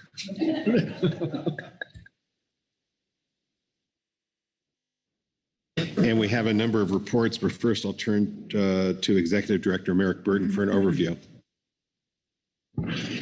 Yes, thank you, Mr. Chairman. I would say I believe our COP specified that staff cannot sit on advisory bodies for at least 7 years after they, okay. Well, we're reviewing the COPs anyway. Part of that holistic review. Okay. So this is workload planning. I do have a few things I would orient you to start your consideration. And then we can go to advisory body reports. So I would first start by guiding you to the supplemental updated year at a glance and the proposed council meeting agenda for November of 2022. So as I indicated toward the end of yesterday, these have been updated based on what you saw coming into the meeting and what was originally in your briefing book, and they have been updated based on conversations that have occurred here throughout our meeting week. A couple of things to flag for you if we start with the November 2 through 8, 2022 agenda. A couple of things there. If we look at starting on Wednesday, we do have several advisory bodies starting. And what you'll note there, some are bolded, some are not bolded. The bolded reflects in person. The unbolded reflects what we are planning on for remote attendance. And so Wednesday, we would have the HMSAS and the HMSMT in person and the budget committee in person.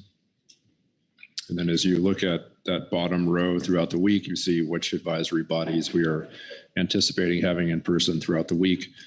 There has been some discussion in the margins and more formally through advisory body statements that you'll see that change the request to be in person, or not change, but they are requesting being in person, several of them.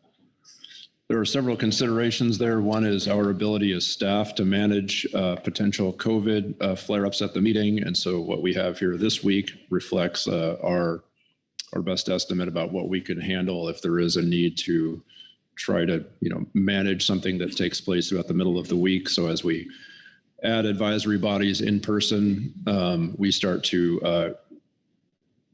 increase the complexity of the meeting and load on staff very quickly if something were to occur in the middle of this COVID situation we find ourselves in. So I would just ask you to keep that in mind as we consider that. Let's see, moving to the agenda itself, a couple of things to flag for you. Mike and I have been in touch with NOAA headquarters and the recreational program leadership. They do have a nymph saltwater recreational fisheries policy update that they would like to bring to us, and we are penciling that in for Thursday. On Friday, what you see is a couple of things. One, we have the essential fish habitat review of HMS that is shaded.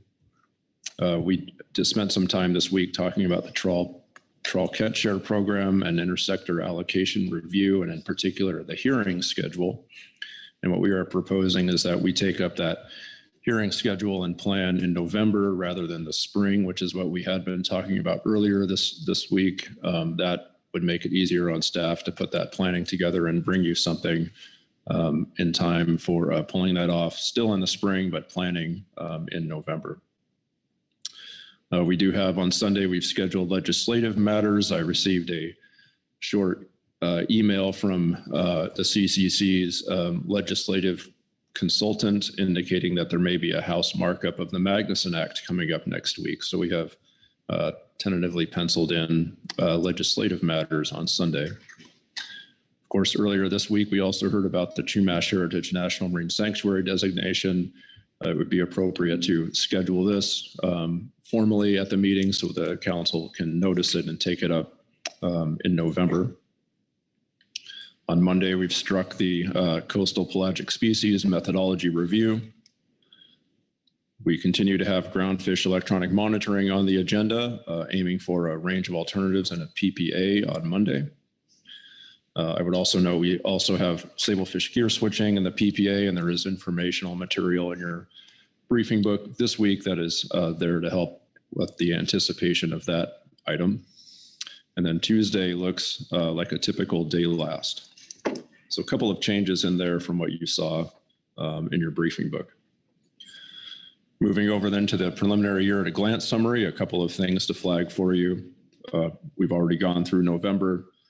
Looking at March, then we have a couple of things. One is the matter of stock definitions. That has been sprinkled throughout November and March. Just pausing because I'm looking back on the note. Oh, I do see it there. Sorry. Looking back on March, then we do have stock definitions in November and March. A couple of other things to flag for you. One is the matter of the FEP initiative progress review. On salmon, we've struck the EFH review, essentially due to competing EFH items. In April, a couple of things to flag for you. We have the trawl catch share program, and there's a bit of a dance there between that and the sablefish gear switching matter in terms of timing. We bring back the council efficiencies item in April. Moving on to June, we have the final preferred alternative for the Amendment 31, which is stock definitions for groundfish. We have the council efficiencies item coming back in June. And then September, we have the trawl catch share program cost update. That was the matter that you heard from Mr. Darrell Brannon earlier in the week. We have the FEP initiative progress review. And I think I will stop there, Mr. Chairman. Those are some things I just felt it appropriate to flag for you that we've discussed throughout the week and that may be different from what you saw in your advanced briefing book. Happy to take questions. Otherwise, I would suggest we turn to advisory body comments. All right, any questions at this time as opposed to during council discussion? Bob Dooley? this might not fit in, maybe help if it does.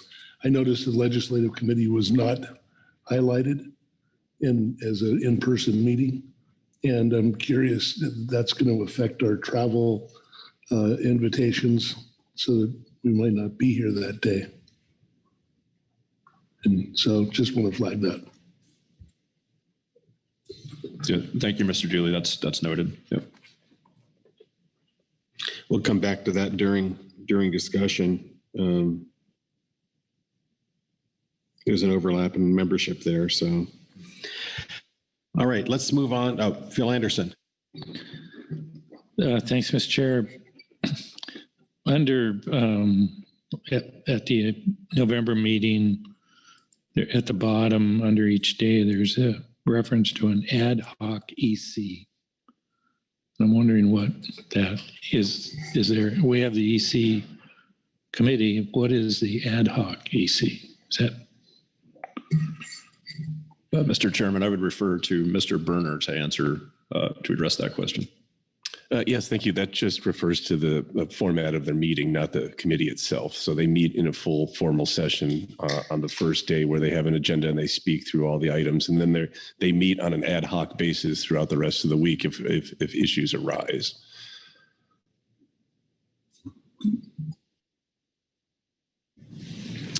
All right, any further questions at this time before we get our reports? All right, thank you. So we have a number of reports here, and we will start with the Salmon Technical Team MU report, and I think that John Carey or Mike O'Farrell will provide that. I see Mike, I don't see. So, Dr. O'Farrell? Thank you, Mr. Chairman. I think John Carey will be reading. Oh, John Carey, there's John. All right. Go ahead, please. John.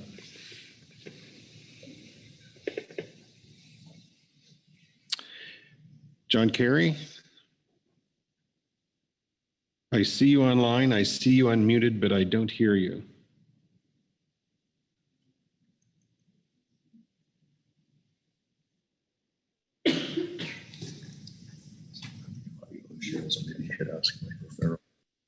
Yeah, so we're not hearing John. So Mike, could you pick up that report?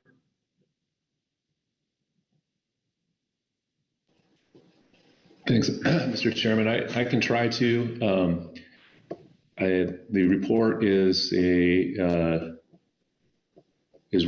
long, relatively long. I was not planning, and I don't think John was planning on reading it, but preparing some notes for it. So I'll try to do that on the fly here.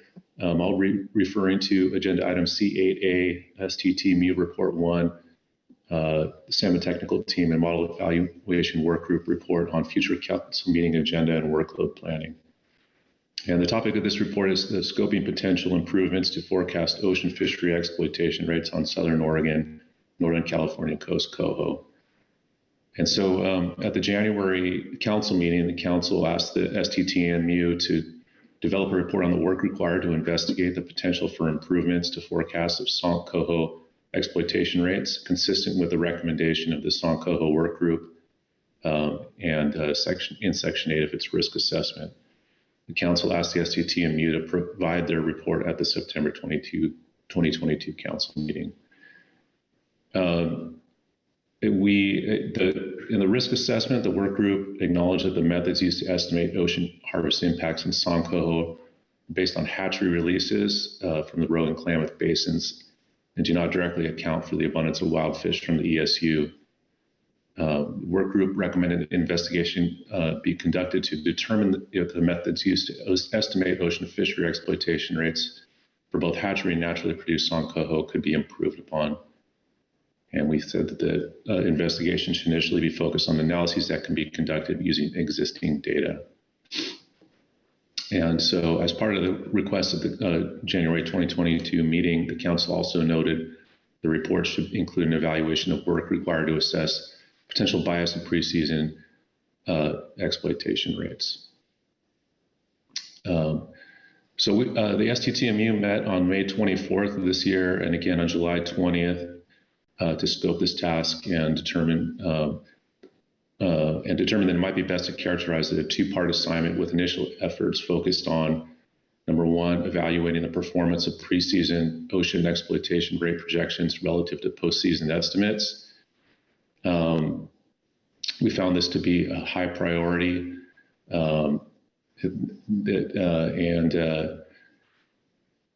the issue here, unfortunately, is that there are no suitable contemporary data, code of wire tag or otherwise, which we can independently estimate postseason ERs.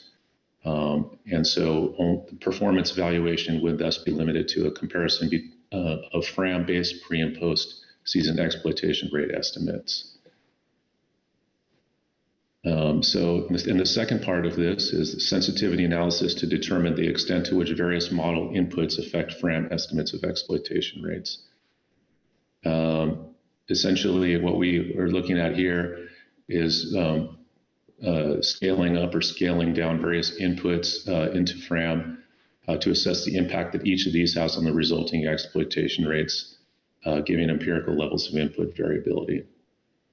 And the results from this could be used to inform and prioritize further investigations aimed at improving the forecast of Sonkoho ocean exploitation rates. This is also a high priority, and we list a number of agencies and folks that would be potential contributors to this as well. I should say that we also have an estimate of time frame to complete these tasks under each of these items that are sort of independent of other workload considerations, with just the amount of time that it would take to perform these analyses. So after those two, and pending the outcome of those evaluations, further work using existing data can involve a number of items here, and I'll just step through them briefly. First is improvements to estimation of coho encounters in non-retention fisheries. Initial step towards achieving this, we could look to California and Oregon Department of Fish and Wildlife to conduct an inventory of existing sampling data to determine if and where the preliminary estimates of coho encounters could be produced. In addition, a list of limitations, potential biases, and additional information that can improve estimates would be of value. And this would be looked at by CDFW and ODFW with a 1 to 2 month time frame. Number two, improvements to forecasts of natural Sonkoho abundance.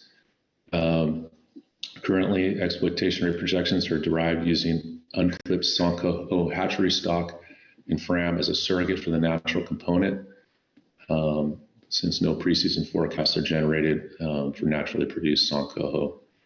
The risk assessment looked into this, and in particular Appendix F, and should sensitivity analyses indicate that variability in forecasts notably influences exploitation rate projections, additional efforts could be devoted to furthering this work.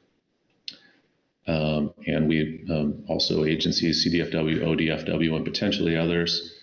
And this would be a larger undertaking, around 6 months at least, without workload considerations. Number three, improvement to the coho FRAM base period data set. We know that there are a small number of code of wire tags in the base period data set for Sonkoho that are outside the Song geographic area, and we would like to investigate whether the inclusion or not of those tags result in substantial differences in exploitation rates coming out of FRAM.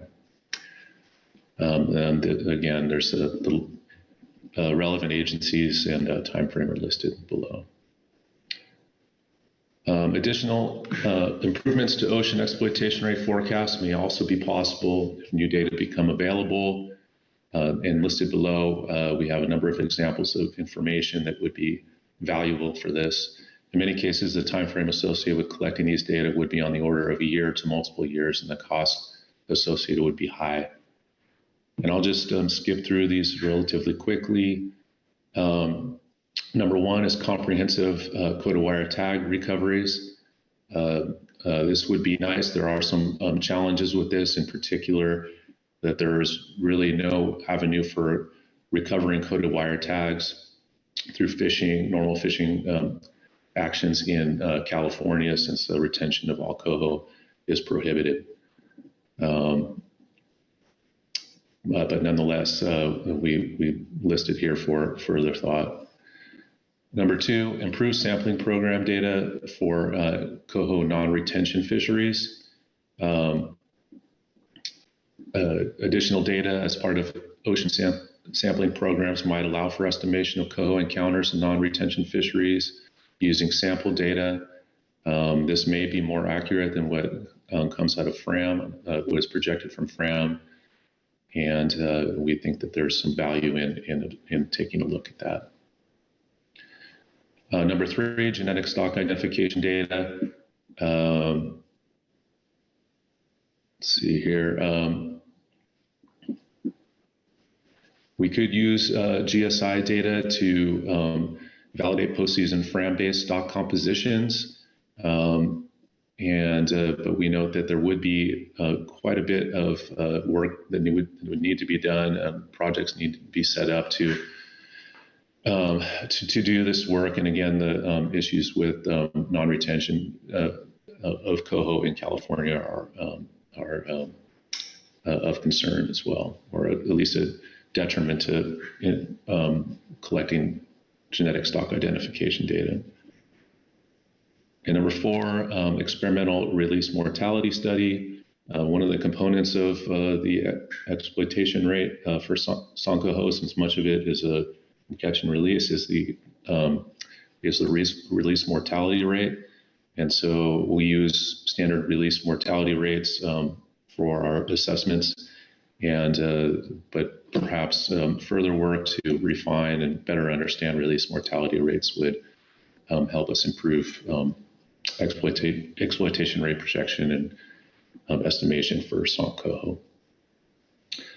And so I'll conclude there, and this is just a list of things that we came up with in our meeting between the STT and MU, a brainstorming session of sorts, and we would be happy to try to answer any questions you might have about our statement.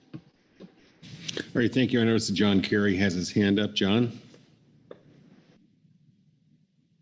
Yeah, thank you, Mr. Chair. Can you guys hear me now? I can. Go ahead. Okay, I just wanted to first off apologize and thank Dr. O'Farrell for covering for me there. I don't know what happened with my computer audio, but I was just going to offer to take any questions for him if that would be okay. All right, great. Any questions on this report? Marcy Remco? Thank you, Mr. Chair. Thank you, Drs. Carey and O'Farrell, for this very thorough report reflecting some good work over 2 meeting days by the STT and MU. I'm just really wondering what you are looking for in terms of council input. There are a number of very important recommendations here, or possible recommendations, and I'm just wondering what the best mechanism is for us to provide input to you. We're here in agenda planning and receiving this report that contains quite a bit of substance. I'm not sure what you're might be looking for in terms of council input. I would have some, but I don't know that this is the appropriate place. And so I'm sort of struggling with how this item might reconcile with, say, the methods review discussion we took up early this week, and just, I guess, looking for council staff to suggest how we might take up this report more comprehensively at a future meeting. Thank you. Thank you, Marcy, for the question. John or Mike, do you have a response? Yeah, thank you, Mr. Chair, and thanks, Mr. Yaremko, for the question. I believe what we're currently looking for at this point, and the point of this assignment here was just to scope the work and potential future assessments that we could undertake to get at this issue. And so if the council has any kind of thoughts on where we might want to go from here, for example, just taking the first two items that we mentioned in there, such as the comparison of pre and post season and the sensitivity analyses, maybe assigning that and taking a break and waiting for the results of that to figure out what the next steps may be. But I think maybe we're just looking for direction on what to maybe start working on or hold off on or what. All right. Frank Lockhart. Kind of a follow on from Marcy's question. So I understand that. I think I got that out of your report, that the first two tasks are kind of, they have to come first and then potentially others. But I think maybe I have the same question I think she was asking. I mean, do we have to assign any time on the year at a glance in order to hear a report back from you? And I'm just kind of wondering, what is a more realistic sense of time given your workload considerations so that we could potentially talk about that? Yeah, thanks, Mr. Lockhart. To be honest, I don't really know exactly where folks want to go with this. This was an assignment that was given to us back in January, and speaking more specifically to the timelines, it was kind of difficult to come up with something really kind of finite given the fact that everybody has so much other stuff going on. But we did try to figure the amount of time it would take, if we were able to focus 100% on it. So certainly, given other work priorities, it would be the timeline looking forward to complete this stuff would certainly be a bit more than just those 4 to 6 weeks or so. So I don't know if what the desire of the council is as far as how quickly we need to get on this stuff, but perhaps something, later in the 2023 year or something like that to get back on them. I just kind of spitballing on that though. Robin Elking.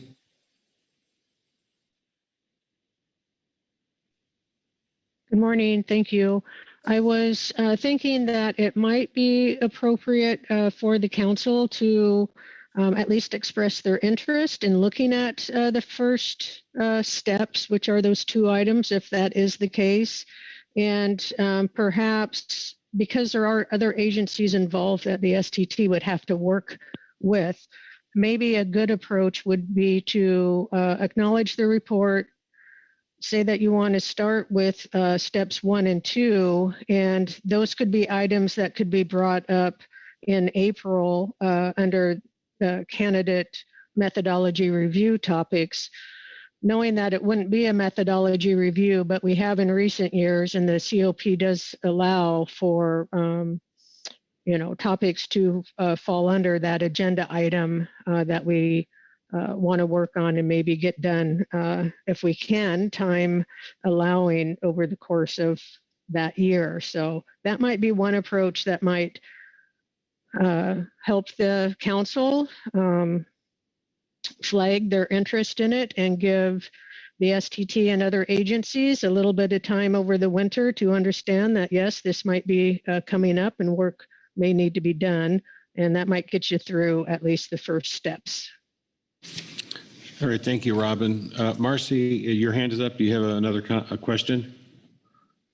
Yes, I do. But I think Robin may have just answered it.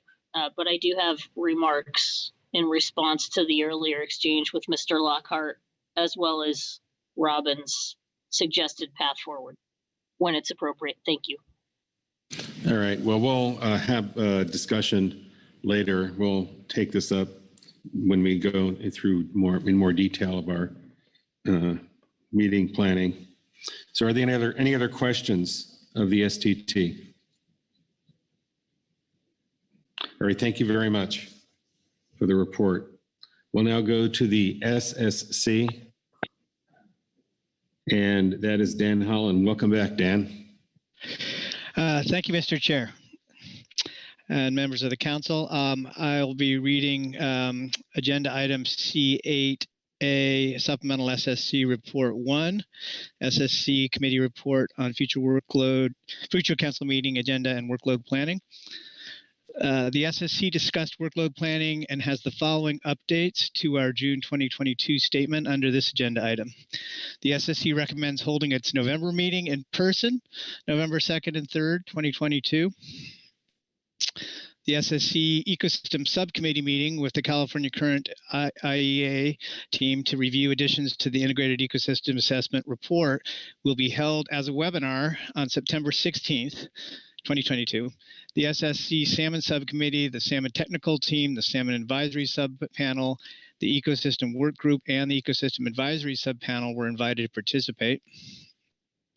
The Salmon Methodology Review will be held as a webinar October 12th through 13th, 2022, with participation by the SSC Salmon Subcommittee, the STT, and the Model Evaluation Work Group, the MU. The SSC recommends a Pacific Sardine Stock Structure Workshop, November 15th through 17th, 2022. The Coastal Pelagic Species CPS Subcommittee would participate in this workshop, along with the Science Center Assessment and Survey staff and the CPS Management Team and Advisory Subpanels, the CPS-MT and CPS-AS. Whether this meeting will be held in person or as a webinar is yet to be determined.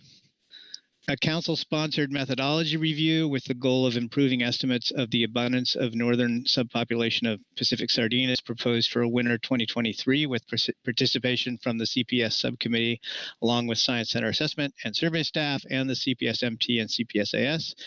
This meeting will be held in person or as a webinar, again, yet to be determined. The Western Groundfish Conference will be held April 23rd through 29th, 2023 in Juneau, Alaska. Several SSC members are likely to attend.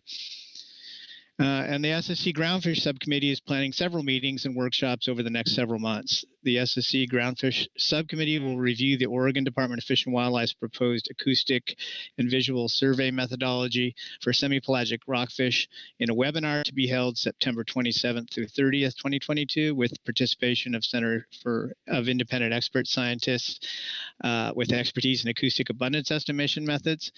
A review of Washington's hook and line survey will also occur at this meeting. The review will focus on survey designs and future application and stock assessments. The SSC proposed a groundfish subcommittee meeting to explore approaches to model large closed areas, catch estimation, and other regulation changes and stock assessments to be held as a webinar in December 2022 or January 2023, with participation from Science Center assessment staff, the groundfish management team, and groundfish advisory subpanel. The SSC Groundfish Subcommittee recommends scheduling a workshop on using ROV data and stock assessments as a webinar in January 2023 with an exact date to be determined with the participation from Science Center assessment staff. And lastly, the SSC Groundfish Subcommittee had previously proposed a workshop to discuss alternative harvest control rules for spiny dogfish, but recommends postponing that workshop until 2024 due to lack of data and capacity to make progress on this topic for the 2023 stock assessment cycle. That concludes the SSC report, and I'd be happy to take questions. All right, thanks very much, Dan. Are there questions on the SSC report?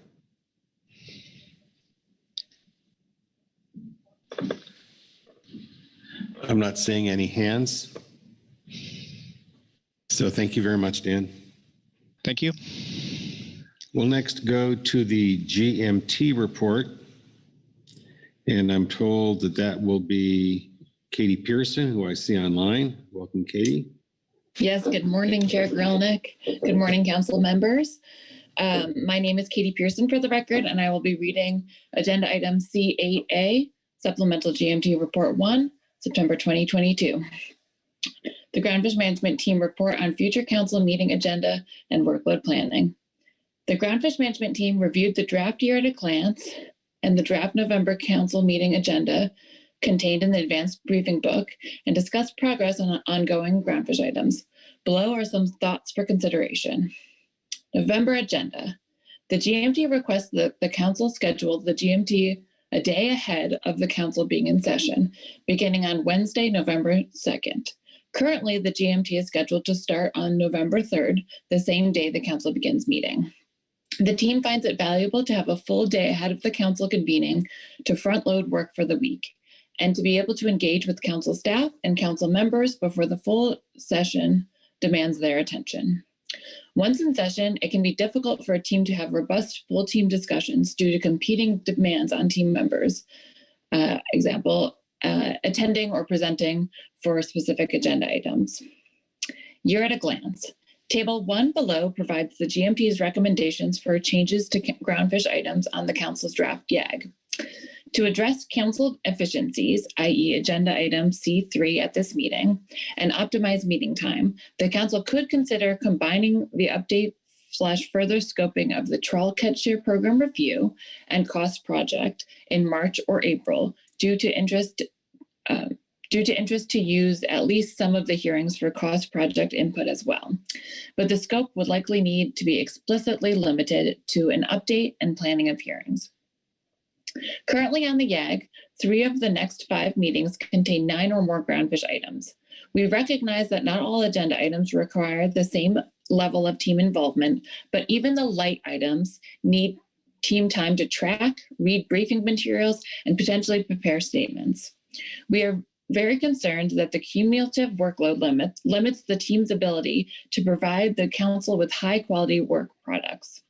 The GMT would appreciate clear direction from the council regarding its expectations for the team regarding which upcoming items, example, in November, they would particularly want or welcome team input on, and those that may be of less importance. Lastly, the GMT is concerned that the number of days projected in the council's draft YAG for June 2023 and September 2023 meetings underestimate the time needed to address all items listed.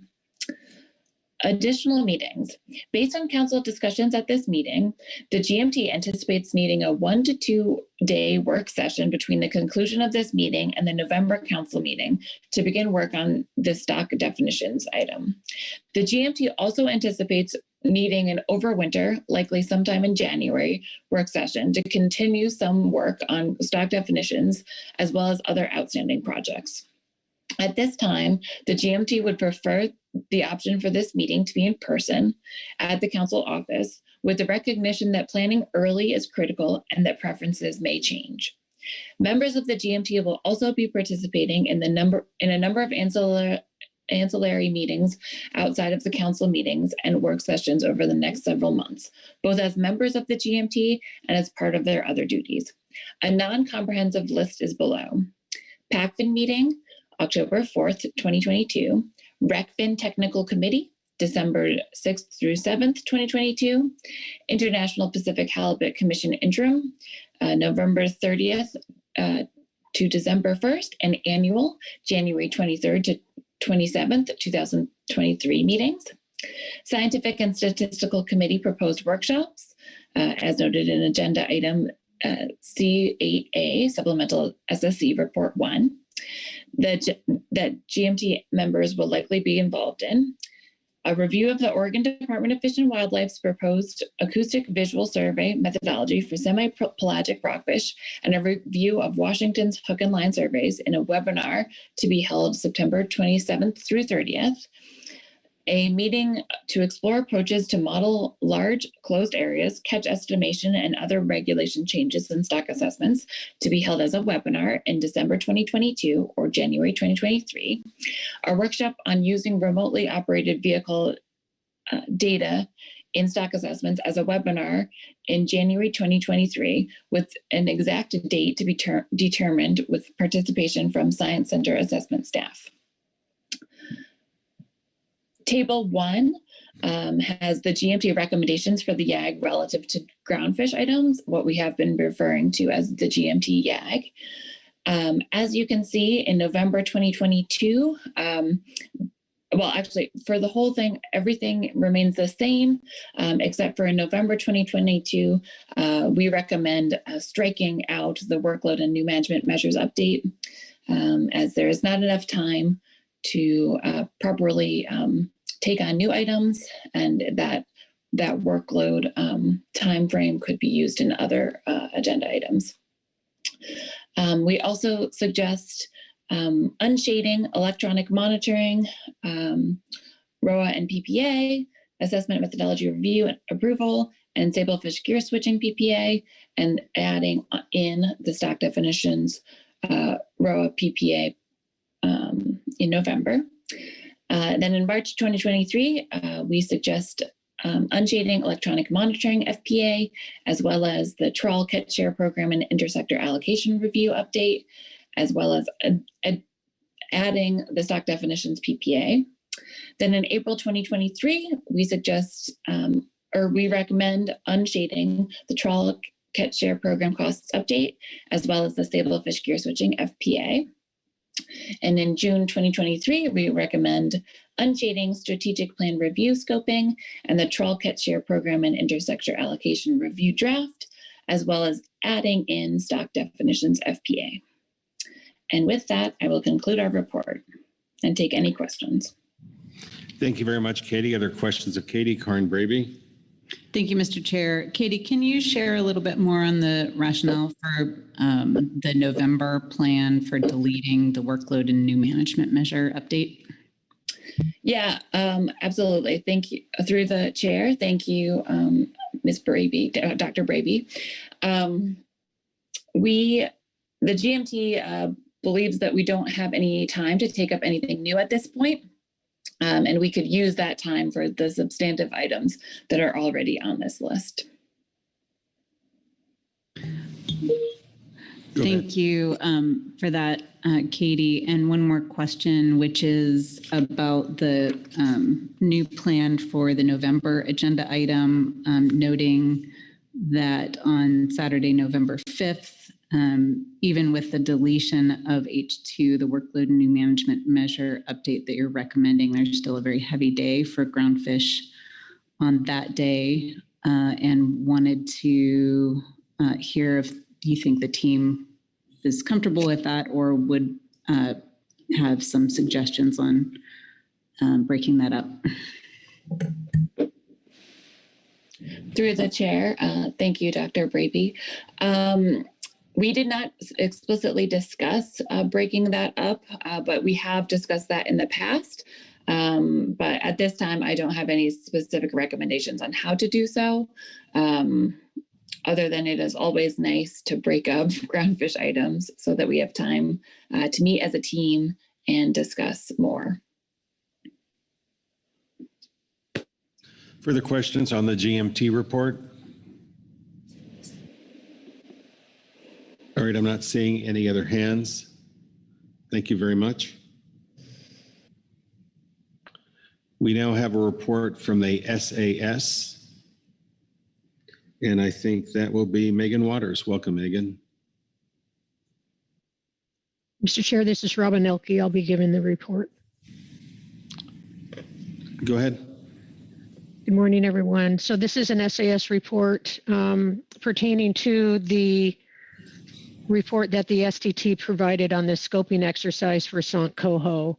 Essentially, the SAS supports the work and particularly is interested in items 3 and items 2 on page 3. Those are items that would come after the first step. If the council is interested in it, it has to do with GSI sampling and then also improved oxide sampling to help inform the forecast for the Sant Coho ocean exploitation rates. And that concludes my statement. Questions? Thank you, Robin. You're welcome.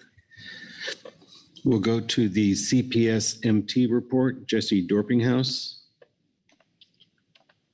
Good morning, council members. I will be reading from Supplemental CPSMT Report 1 for the record. The CPSMT reviewed the draft proposed council meeting agenda, Attachment 2, and the year at a glance, Attachment 1, and offers the following for council consideration. The CPSMT is not aware of any new methodology reviews that have been proposed for the coming year outside of the council-supported work on starting stock structure and assessment inputs. And as Director Burden had mentioned, we have not been notified of any topics, which is why it's been removed from the November agenda. For CPS EFH, in preparation for the EFH review planned for April 2023, the CPSMT and HC plan to hold a meeting sometime in fall 2022 or early 2023.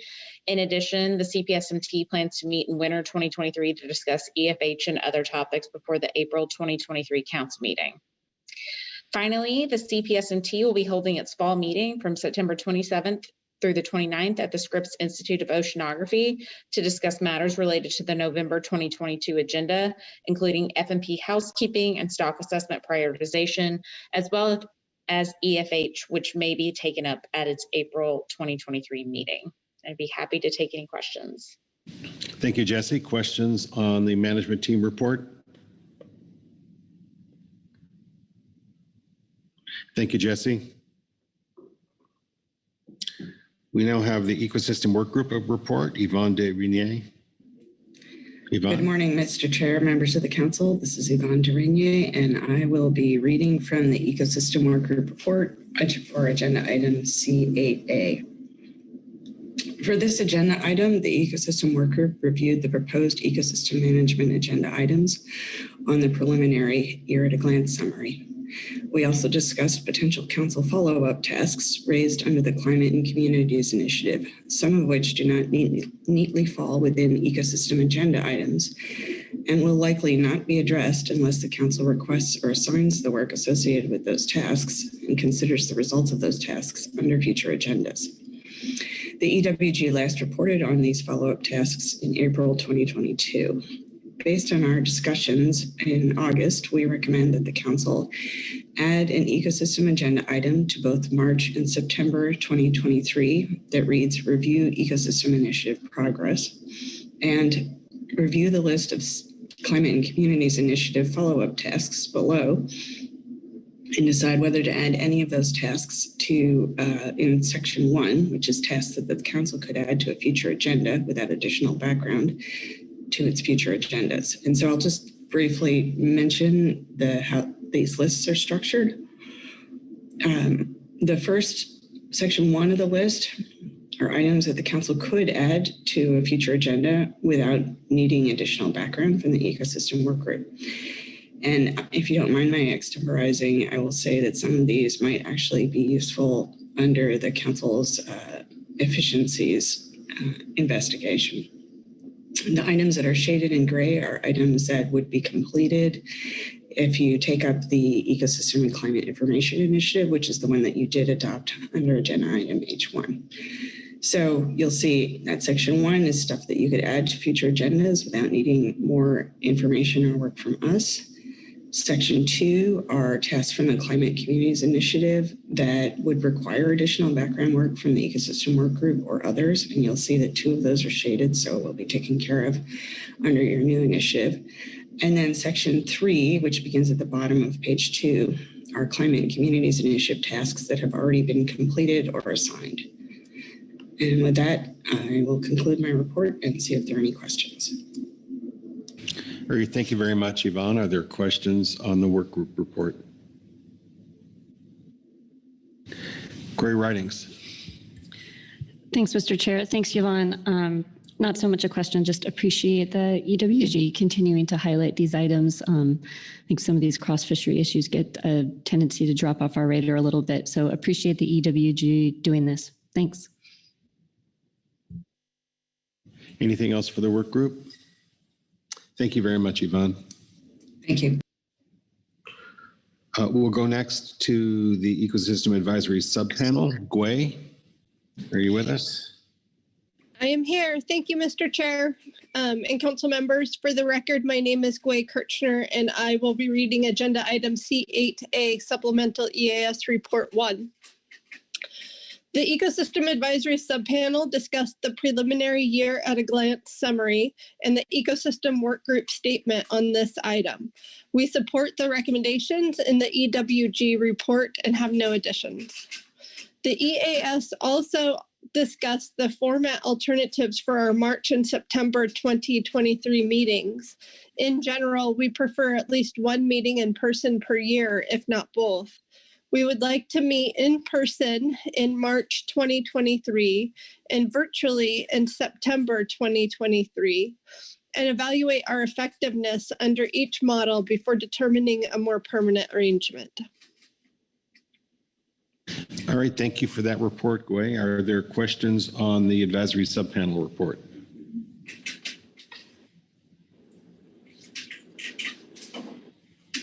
All right, thank you very much, Gway.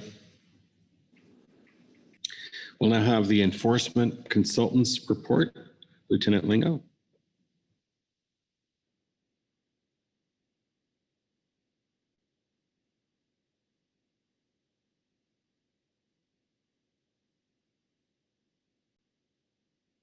Thank you, Mr. Chair. Agenda item C8A. The enforcement consultants have reviewed the materials associated with agenda item C8, council meeting agenda and workload planning, and have the following comments. The EC notes in attachment 2, draft proposed council meeting agenda November 2022. It lists the EC as proposed remote meeting. The EC requests the council consider having the EC be in person at this and all future meetings. The EC sees benefits to being in person and participating in the discussion of council matters with council members and the other advisory body members for at least a portion of the council meeting.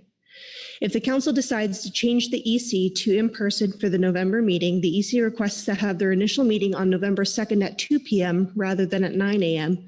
to allow for travel on that day. The EC would also request to have their initial meeting be available as a hybrid meeting to allow for those who can't attend in person the ability to participate in the initial discussions and development of EC statements. All right, thank you very much. Are there questions on the EC report? Thank you very much.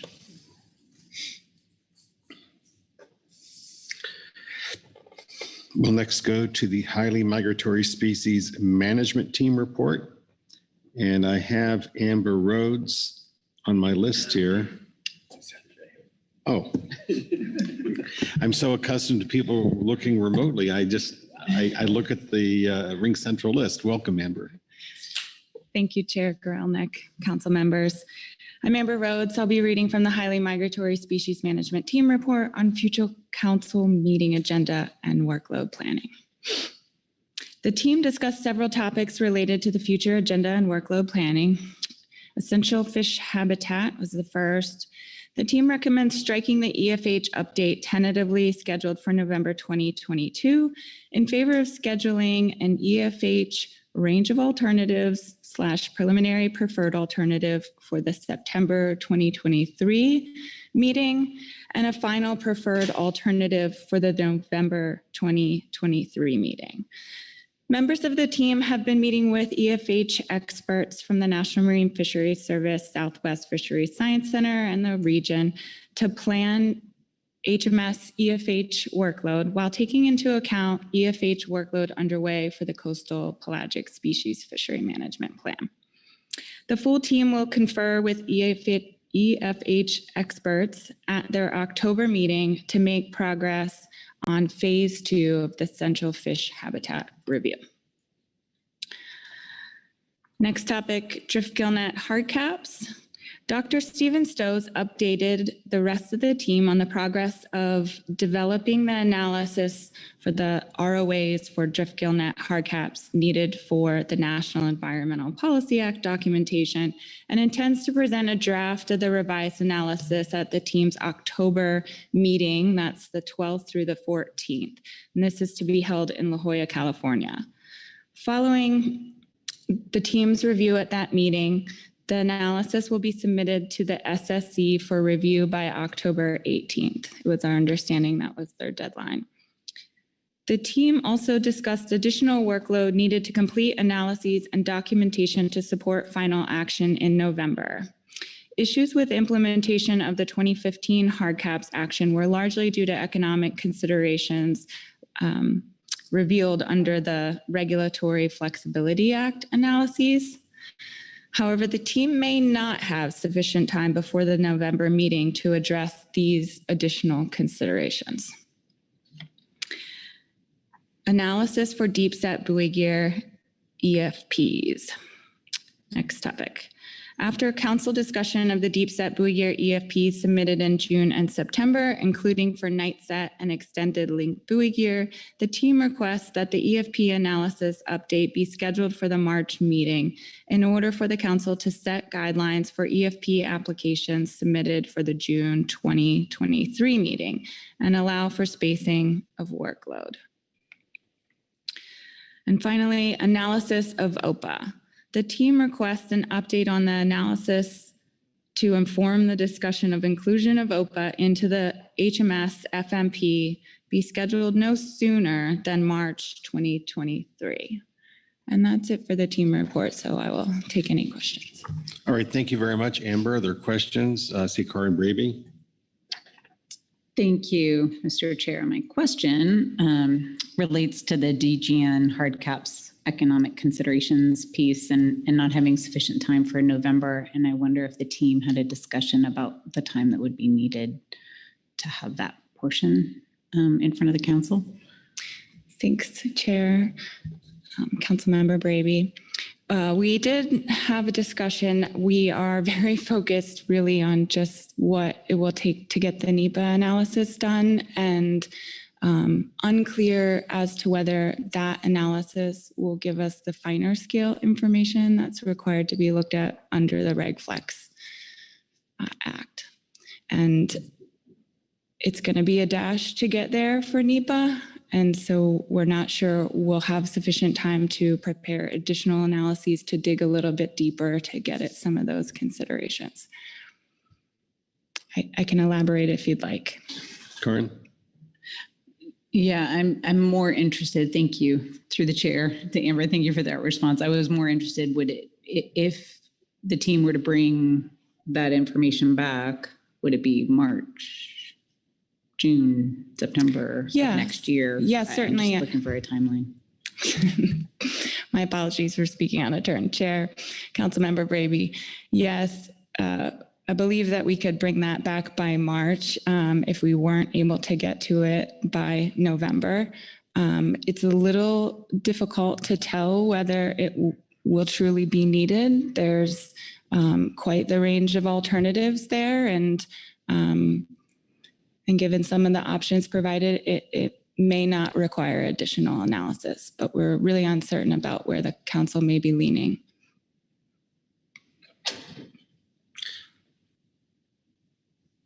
All right, further questions of the management team. John Ugoretz. Thanks, Mr. Chair, and thanks, Amber, for the report. With regard to your OPA comments in the report, I note that it states you're requesting an update on analysis to, quote, inform the discussion of inclusion of OPA into the HMS fishery management plan. And I wanted to ensure that the team wasn't thinking the council has directed the team to include OPA in the FMP at this time, but rather that our discussions were surrounding asking the team to perform analyses that would help inform council discussion on whether to include OPA in the FMP at some future date. Is that what you're still thinking? Chair Gralnick, thank you, Mr. Ugoretz, for the question. That's correct. We were not thinking to go so far as a recommendation for inclusion, but to look at some criteria for evaluating whether or not to include, and the council would make that decision. Thank you. Further questions of the management team report? All right, thank you very much. Thank you. We next have the HMS AS report. I don't see Mike Conroy here or online, so I think that Kit hopefully will be able to read that report.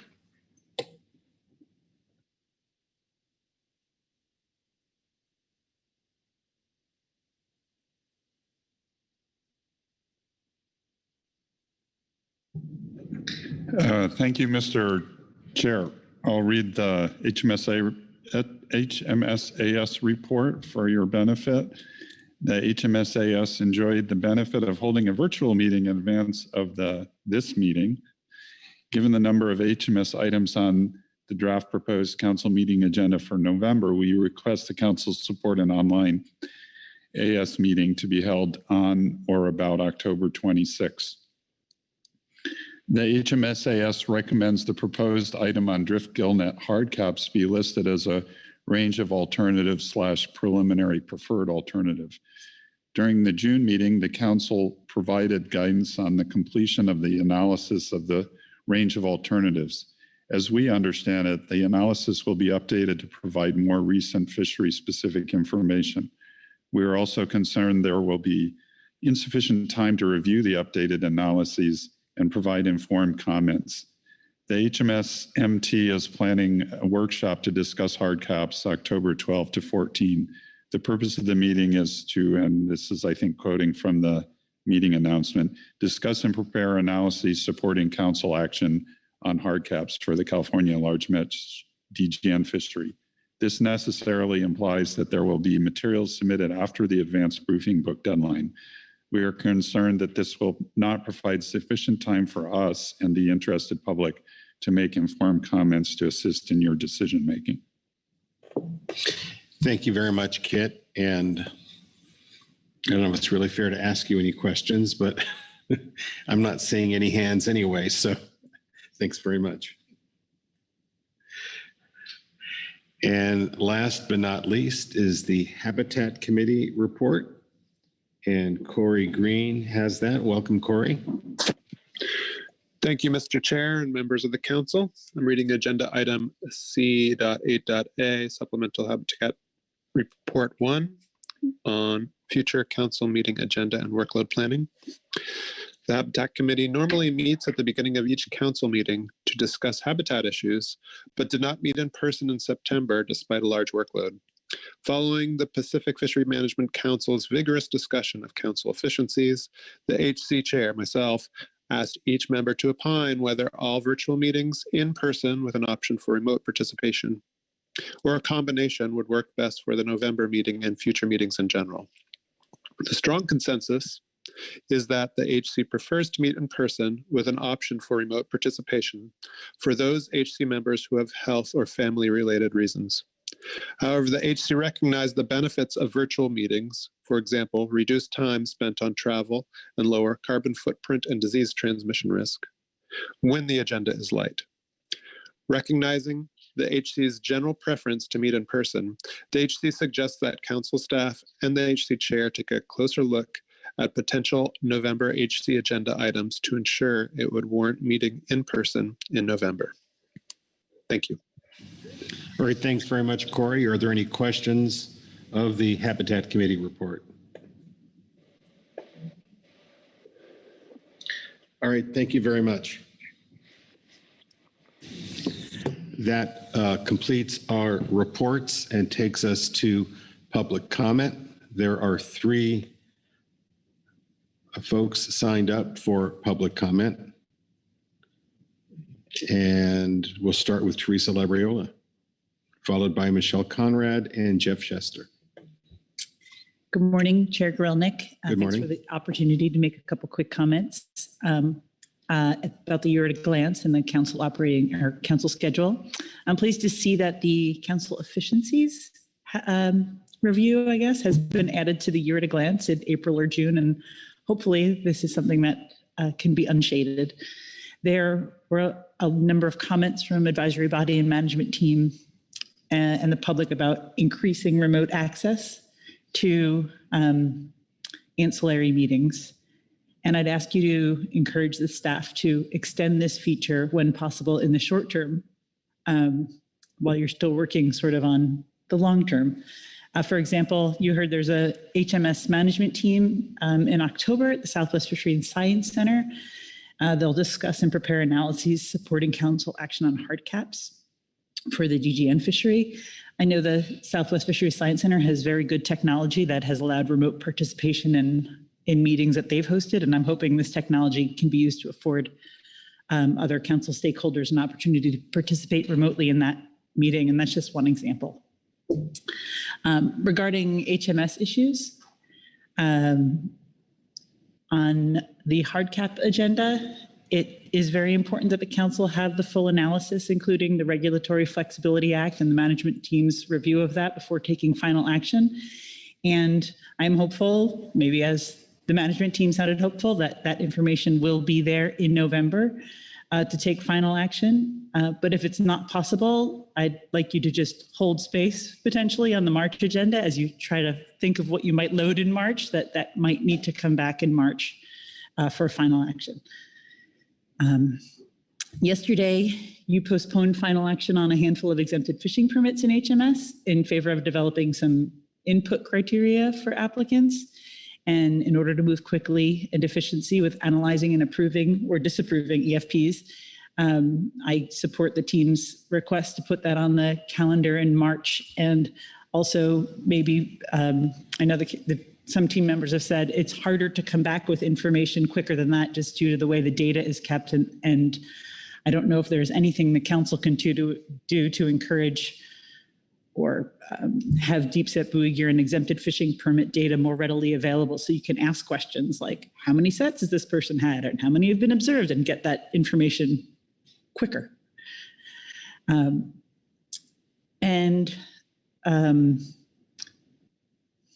Finally, as you, I'd like to just make a comment on ecosystems. I'd second the ecosystem work group suggestion to add ecosystem agenda items in March and September. And it looks like there's currently shaded an ecosystem initiative progress on the year at a glance.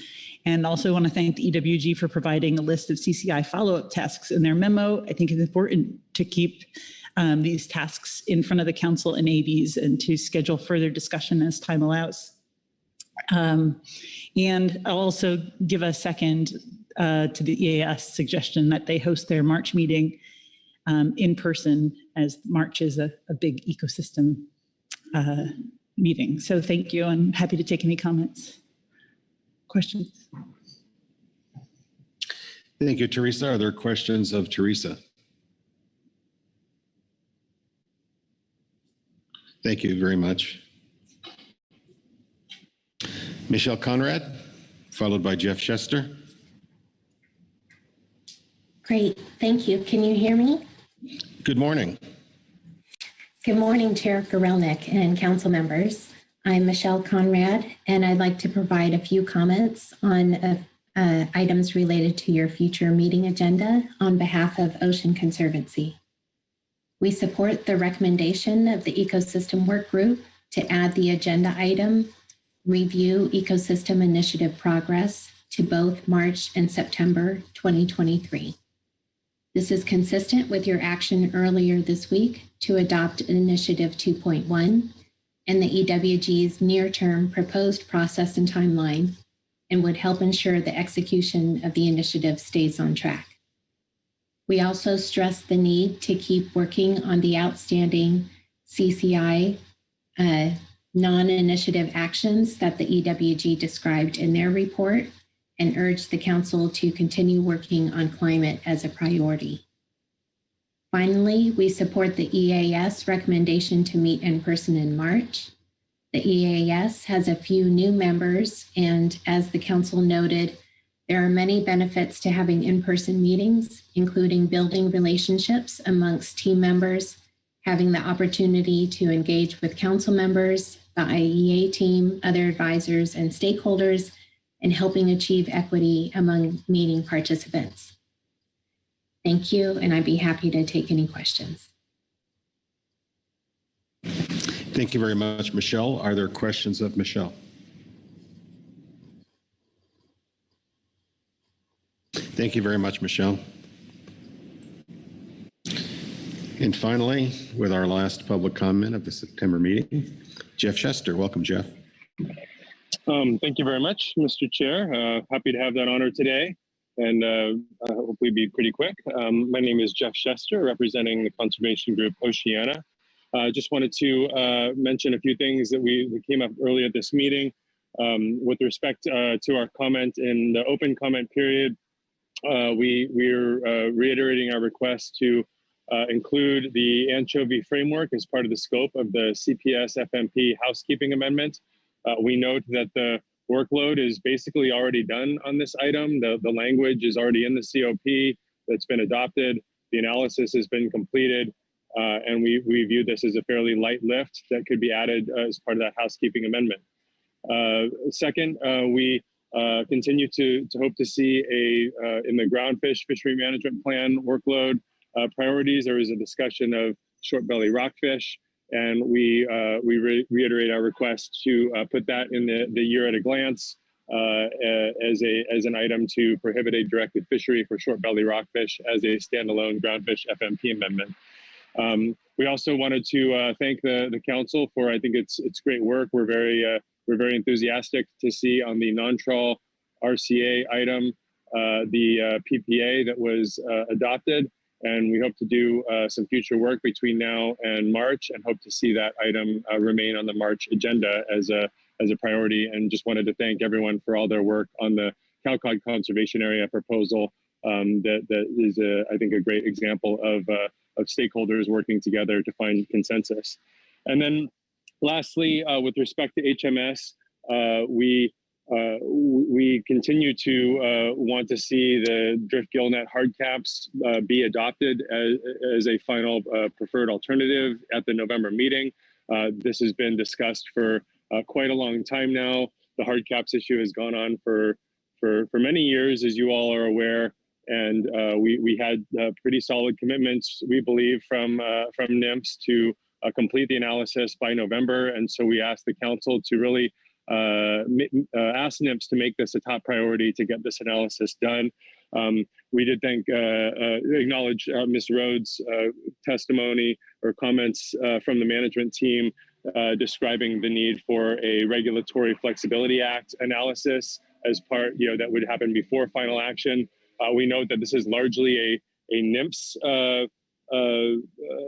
body that would be doing this, not necessarily the management team, which management team's more focused on the NEPA analysis. So we really urge the council to push hard on NIMS and the management team to get both the NEPA analysis complete, as well as that Regulatory Flexibility Act analysis, so that there can be, I think, a comprehensive look at potential economic impacts and a solid body of analysis to inform final action at the November meeting. So we really just ask that the council push hard to keep this item on track for November final action.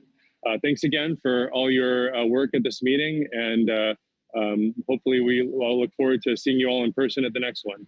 Take care, and happy to answer any questions. All right, thank you very much, Jeff. Are there any questions of Jeff? Okay, I'm not seeing any hands. Thank you very much, Jeff. Well, that concludes public comment.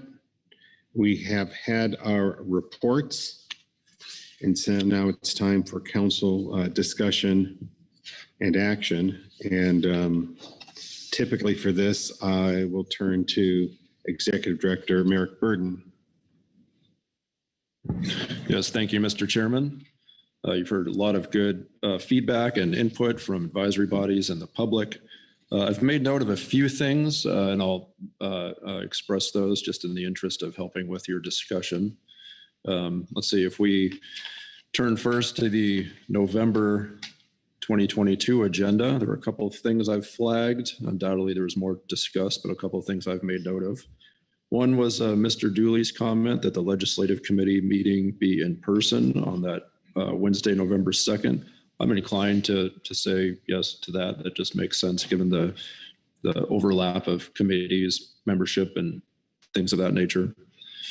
I did make note of the GMT's request that agenda item H2 be struck from the agenda, just given their outlook and belief that there wasn't much forthcoming. And then I did make note of the exchange that Dr. Braby had with I forget which GMT, Ms. Pearson, I guess it was, regarding breaking up some of the groundfish items. I don't have a current proposal for that, but I did make note of that. Let's see, moving over to the year at a glance, I have a couple of things. One is I captured what I think is a bit of confusion about the SONC coho item and the research that the STT and MU are doing. I have to admit, it's not totally clear to me when that might come back onto the council's agenda. So maybe an exchange with Ms. Elke or some of the STT members may be in order if that confusion is still here on the floor. I did capture a couple of other things. So looking at March 2023, there was a conversation about EFPs coming back, HMS EFPs coming back in March. Of course, March is quite full already. We try to aim for 5.5 days, and we're already slightly over that. So if we were to entertain that, we would need to be looking at moving some things around. We've got a couple of thoughts. I would also look at Mike for his thoughts if that's where the council wants to go. Let's see, moving over to, what else did I make note of here? Just a minute. Oh, looking over at June 2023, there was also an HMS matter that came up concerning OPA and an analysis for possible consideration of that species into the FMP. I sketched that in for June. I believe the statement was no sooner than March, but if we were to look at that, I would say June would be the most likely candidate meeting, just given when the HMS bodies meet and the space we have on our calendar. So those are some things that I've made note of, Mr. Chairman.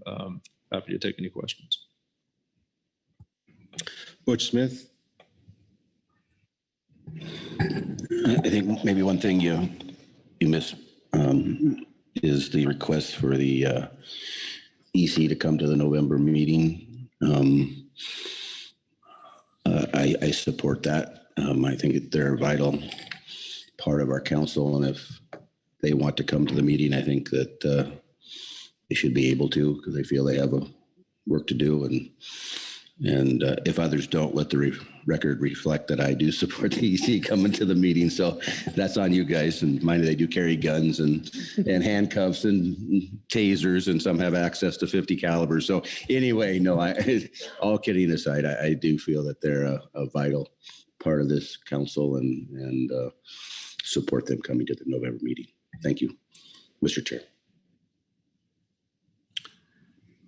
Further comments? Frank. Well, maybe, I'm not sure if you had a specific plan, but I guess we are interested in this, the recommendation by the STT-MU. And so is now an appropriate time to talk about that further since Mayor brought it up, or should we wait? Well, certainly for purposes of meeting planning. Okay, well, I guess I'll kind of state what I thought was the end result of that and some of the discussions, and I think what we would be supportive of. So I think from what I understand, we need a sense of the council or some guidance in general that we are interested in going forward with the first two items on the STT-MU report. Then Robin was very helpful in her comments that perhaps if we gave that direction, we could then task the MU and STT to working on that, subject to workload constraints and their availability of time. They would then come back at the, pardon me, I need to, at the April meeting under the thing that's identified there already, identify topics under methodology review. Then we could further plan out kind of their workload and what they're going to do and when they're going to present the results of that analysis. So I guess at the end of all that, NIPS is interested in giving that council guidance and direction to the STT-MU to proceed, and hearing back from them in April 2023 about their progress and what they need from us in order to complete the tasks. All right, Marcy Remco has her hand raised, I presume on the same topic. Yes, thank you, Mr. Chair. Appreciate Frank's opening remarks on that. I see things maybe a little bit differently in that it seems to me that the report describes the importance of the KOHM effort projections to the quality of the exploitation rates that come out in pre and post season estimates from FRAM. I'm feeling like because there's so much work going on with KOHM that that needs to be kind of factored into the planning, into this part one of the assignment. I'm wholeheartedly supportive of merging the SONC workload into that of the STT activities. And so maybe what Frank is suggesting is the right pathway forward if we expand that methods review item in April, instead of it to be to just identify topics that we maybe take up what has transpired with SONC or with KOHM and how that pertains to the FRAM estimates, and then go from there in terms of taking up other parts of the work list. But I would say there's a little bit more I think that can happen on the near term. I certainly support the examining of the sample data to project coho encounters. That would be data that already exists, that reside in state databases with sampling program data. And secondly, exploring the idea of what additional sample data collection might occur as part of the existing sampling program. So not developing a new data collection program per se, but are there easy additions we can make to the current sampling programs that would capture information? I don't feel like that is too heavy of a lift for folks to just talk about that and consider potential modifications. The other piece I'd say that didn't seem too difficult embedded in this report that could be done by April would be that inventory of coho GSI data. I'm not sure what all that would entail, but it sounded like from the report that there was already a look at that. And so it didn't seem like that would be too ominous. So really what I'm suggesting is maybe some reorganization of how this series of items is tackled and presented, and that we take it up within the context of other STT work when we first talk about methods review in April. All right, thank you. Marcy? Phil? Well, I was going to change topics, but I also wanted to make sure that that discussion was complete. All right, I think that's a good idea. Is there I want to just check back with Mr. Burden and see if that has, Marcy's suggestion has been received and whether that seems to be a sensible way to proceed. Yes, thank you, Mr. Chairman. My first reaction is that does seem sensible. I would, I guess I'm trying to stitch together a couple of things. One is Mr. Lockhart's suggestion that this come back in April.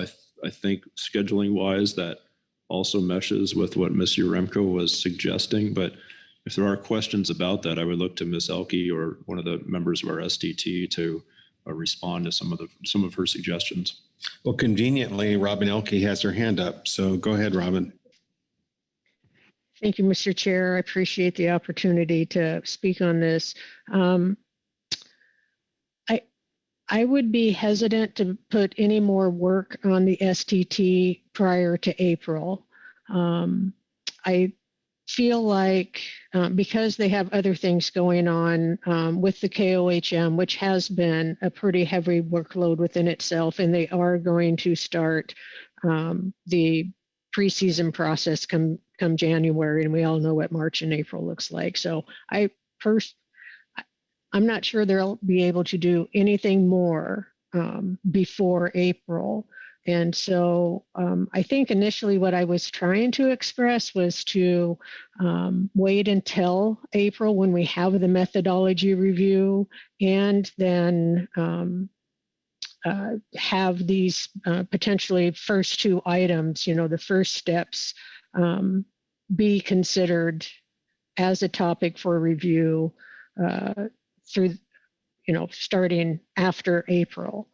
So I guess I just wanted to put that out there. I would be very hesitant to ask the STT to do anything more than what's already on their plate prior to April.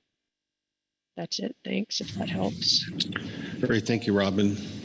Well, we're not fixing the April schedule for sure here, just ear to glance. Frank.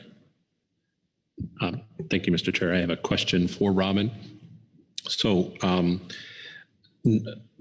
I guess we were under the opinion that we weren't real, or in my comments earlier, I wasn't really suggesting that any work happened. It's just that the council would provide guidance that, yes, this is something that we're interested in having the STT and MU work on, and not thinking that they would do any hard analyses, but that they would then know that this was expected of them so that they could be prepared to talk in April. So I wasn't specifically asking for any analyses by then, just kind of expressing the sense of the council that we are interested in it proceeding, and then talk about it further in April.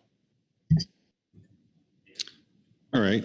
Would that, I guess my question to her is, would that work? Robin? Thank you. I think that sounds appropriate. Thank you for that consideration. All right. Anything further on this before I turn to Phil Anderson? Marcy? Yes. Thank you, Mr. Chair. I'd agree with that. And I guess, though, I would add that it would be nice in April to see a reformatting of this list of tasks that was identified in this report. I mean, there is a lot of meat on this list, and it reflects 2 full days of STT and MU meetings to hash through them.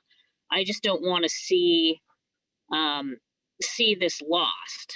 I mean, this paper that's brought to us is titled Scoping, and so sounds like they've done some scoping. There's a formidable list here.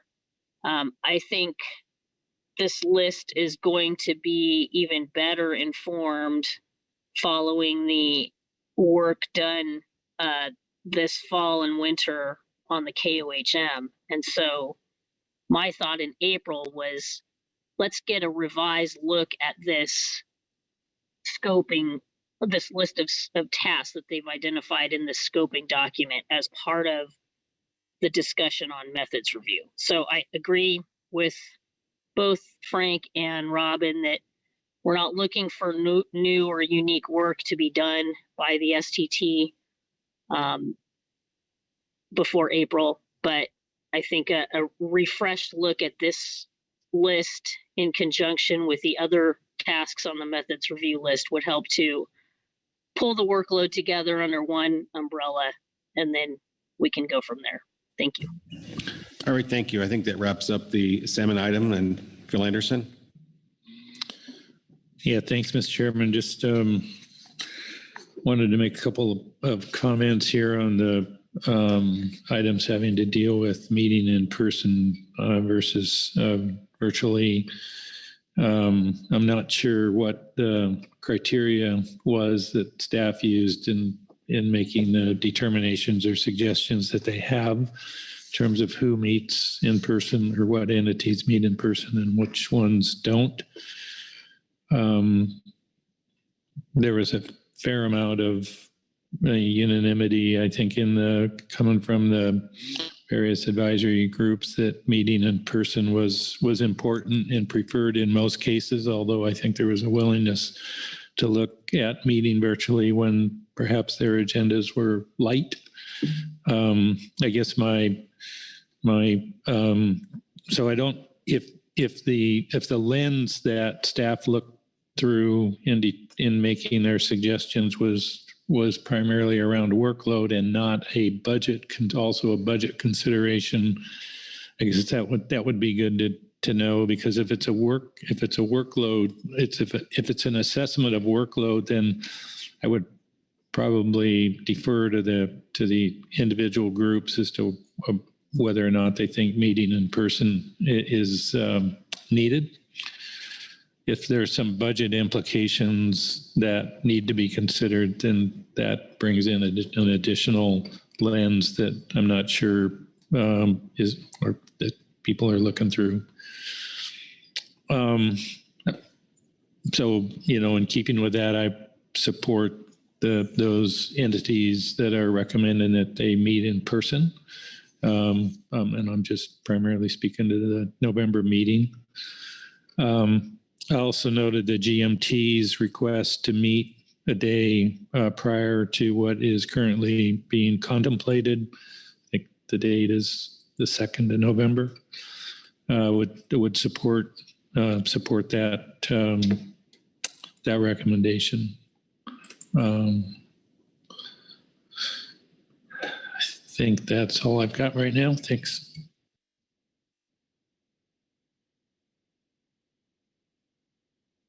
Karen Bravey.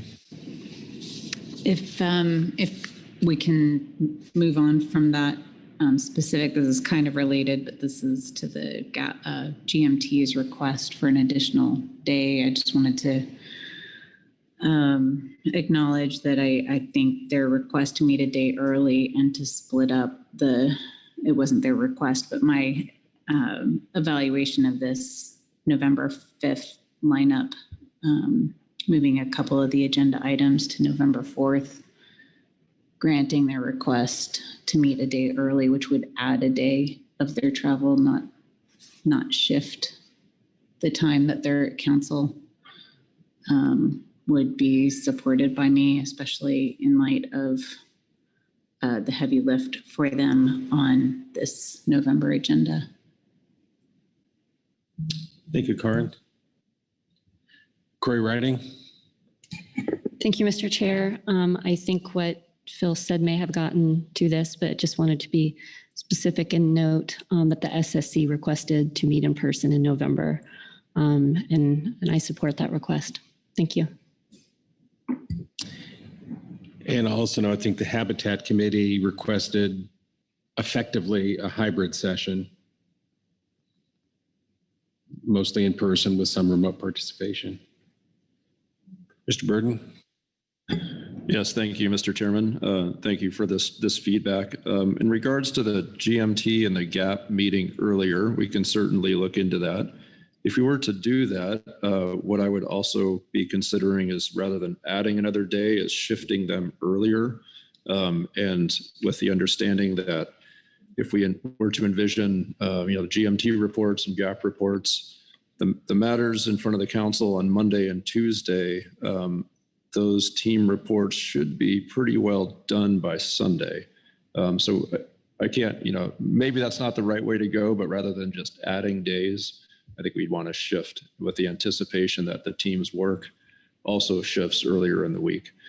As I say that, I'm contemplating this meeting week and reflecting back on when I was a GMT member in 2004, and we would spend lots of time in the council chambers, and we were told, you don't need to spend that much time in the council chambers.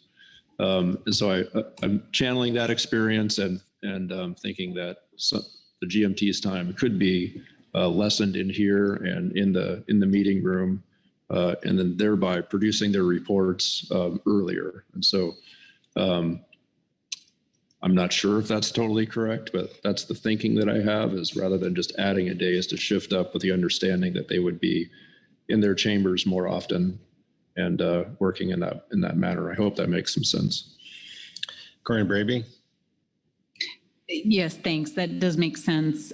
Just talking to my GMT members, they want another day, very specifically. So I would suggest that the council staff work with GMT leadership on that. I don't know that I can provide additional rationale here other than the workload associated with their calendar in November. This is going to be a huge meeting for them. And that time working together prior to the council meeting officially. So prior to day one is essential. And I'll just leave it at that. Let me go to Heather Hall and then back to Merrick. Thank you. Just to add to that as well, and I appreciate the thinking where you're going on that, Merrick, but also support Karen's request that you work with the GMT and the GMT staff officer to look at the schedule. So as I was thinking about how that might work, the idea of shifting just in the council efficiencies idea, there is some travel time where the GMT won't be available to support their council members. And so if as you're thinking about how the council's structured and that shifting day concept rather than adding a day can also accommodate a day where they're traveling, where groundfish isn't on the agenda. I just wanted to throw that out there. And it might be part of the more of the efficiencies process and discussion, but just relative to maybe thinking about November and their heavy workload and maybe not applying that idea in November if it's possible. So just thank you. Thanks. And before going back to Merrick, I want to get California perspective. Marcy has her hand up. Go ahead, Marcy. Thank you, Mr. Chair. Actually, I will wait. I'd like at some point to get into the topic of Pacific halibut on the year at a glance. That's why my hand was up. Thank you. All right. Thank you. We'll come right back to you. So Merrick, you had your hand up. Yes, thank you, Mr. Chairman. I also wanted to go back to the suggestion that Saturday groundfish matters be broken up somehow. And so what we would be, I guess, looking into would be potentially swapping some HMS and groundfish from Friday to Saturday. We could also go the other way and make Sunday essentially all groundfish by swapping some sea matters into Saturday. There are reasons to keep it as it is. There are reasons to go either way. I just wanted to make note that that's how I'm looking at it. I did note, Karen, that you were suggesting Friday, but I'm anticipating that if we went the other way, that might suffice for you also. Anyway, that's where my head is at the moment. So I just wanted to make that comment. Karen? Yeah, I think going the other way and making Sunday all day groundfish is exactly not what I'm looking for. So thank you for saying that so I could just share my other thinking, which is that by putting, for example, H1 and H3 on Friday, putting some HMS on Saturday, we could split up the heavy groundfish items into different days rather than loading them all up on the same day. So I recognize that would spread groundfish over 4 days, November 4th, 5th, 6th, and 7th.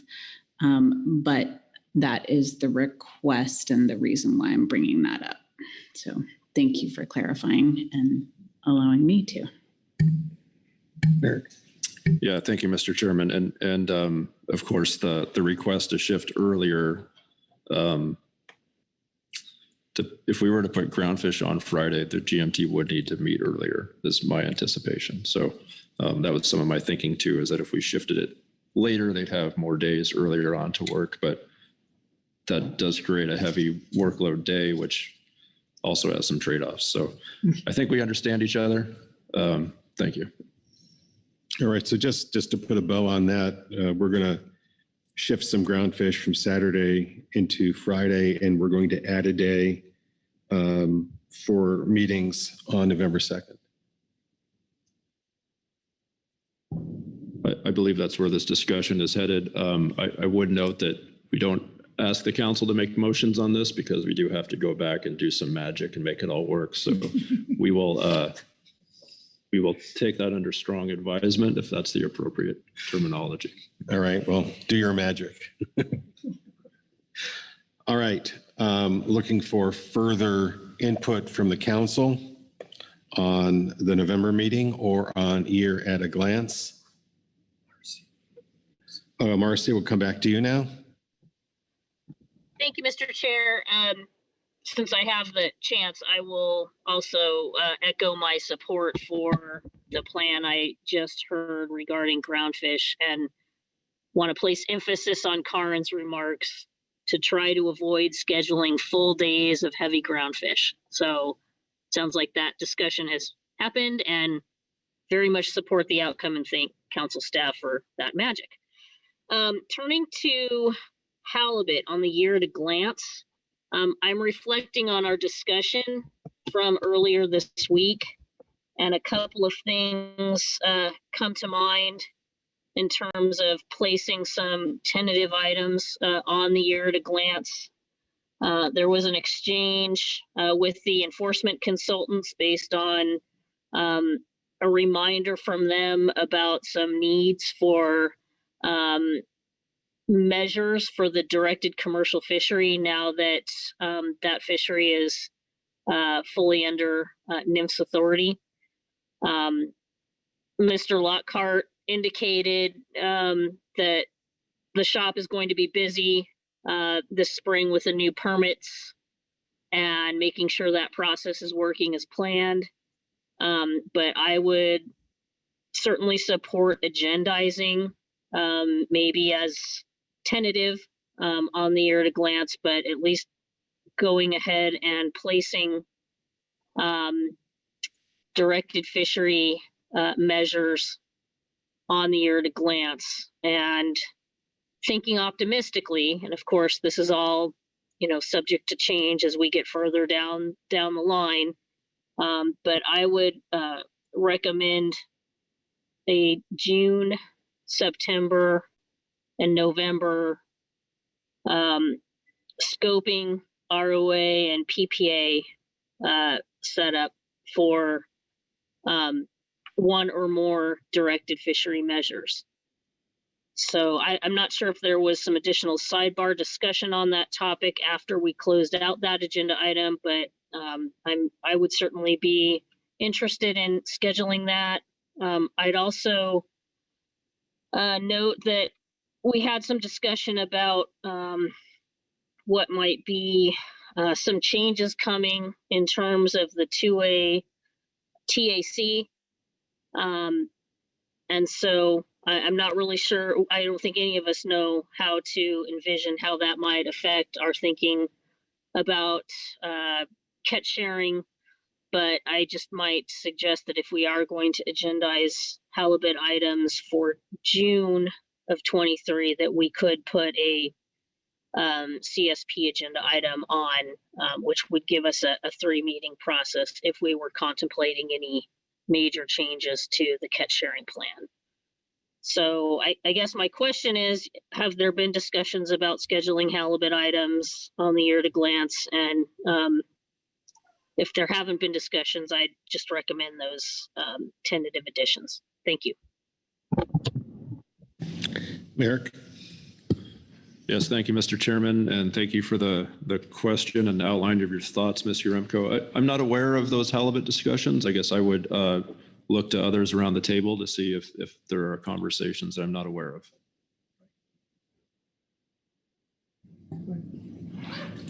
Mr. Lockhart. Just some internal NIMS discussions, and not many of them. But so I think we're okay with kind of adding this to the year at a glance, but we would like to have further internal discussions and come back to the council in November under this agenda item and perhaps provide a little bit more specific guidance on whether that's achievable, given everything that I said under the halibut agenda items. Heather?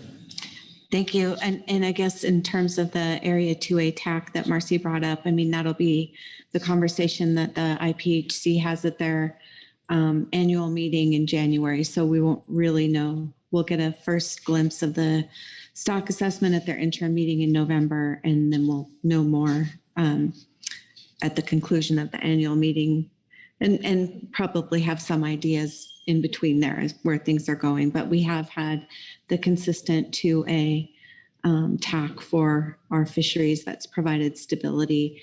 That's up for discussion at these meetings. So the 4-year term is has ended. So that's, I think, what Marcy's getting at. There's potentially some uncertainty of whether or not that would roll forward. There's a lot of us working to make sure that it does. So that's the two-way TAC part. And then just on these ideas of bringing these issues that the EC has been raising since 2021 and getting them on the year at a glance, I really, I support and appreciate the idea of starting in June. I know the EC in their report under E2A at this meeting, that included VMS, logbooks, the season pre-soak period, and the seabird and avoidance measures. They also brought up the current rule language relative to hook and line and set line fishing. And I think we heard Mr. Lockhart say they'd be looking into that. So appreciate that that's kind of included in this too. That's it. Thanks. Frank? So it's been a while since I sat in the chair for this agenda item. So at this point in time, I was planning on going through several comments on year at a glance in November. Is that a good way to do it now? Or do you want to close out any other discussions or provide further guidance on how I should provide input? Okay. So quickly, we support the changes that are in the supplemental report on the stock definitions and the timing under groundfish. And we've already talked about salmon, maybe with one tiny addition. If the STT, after hearing this discussion, wants to provide input to us, there is an agenda item on November under methodology review. Perhaps they could comment back to us on that, but I'll leave that up to staff whether that's in order. With regards to HMS, we are supportive of removing the phase 2 update that's currently shaded in the year at a glance summary. Yeah, and the other one, where did it go? Why? Sorry, I lost my place here. And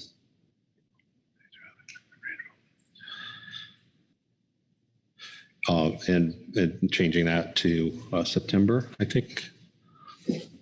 Right. Well, and anyway, and then going on to hard caps for November.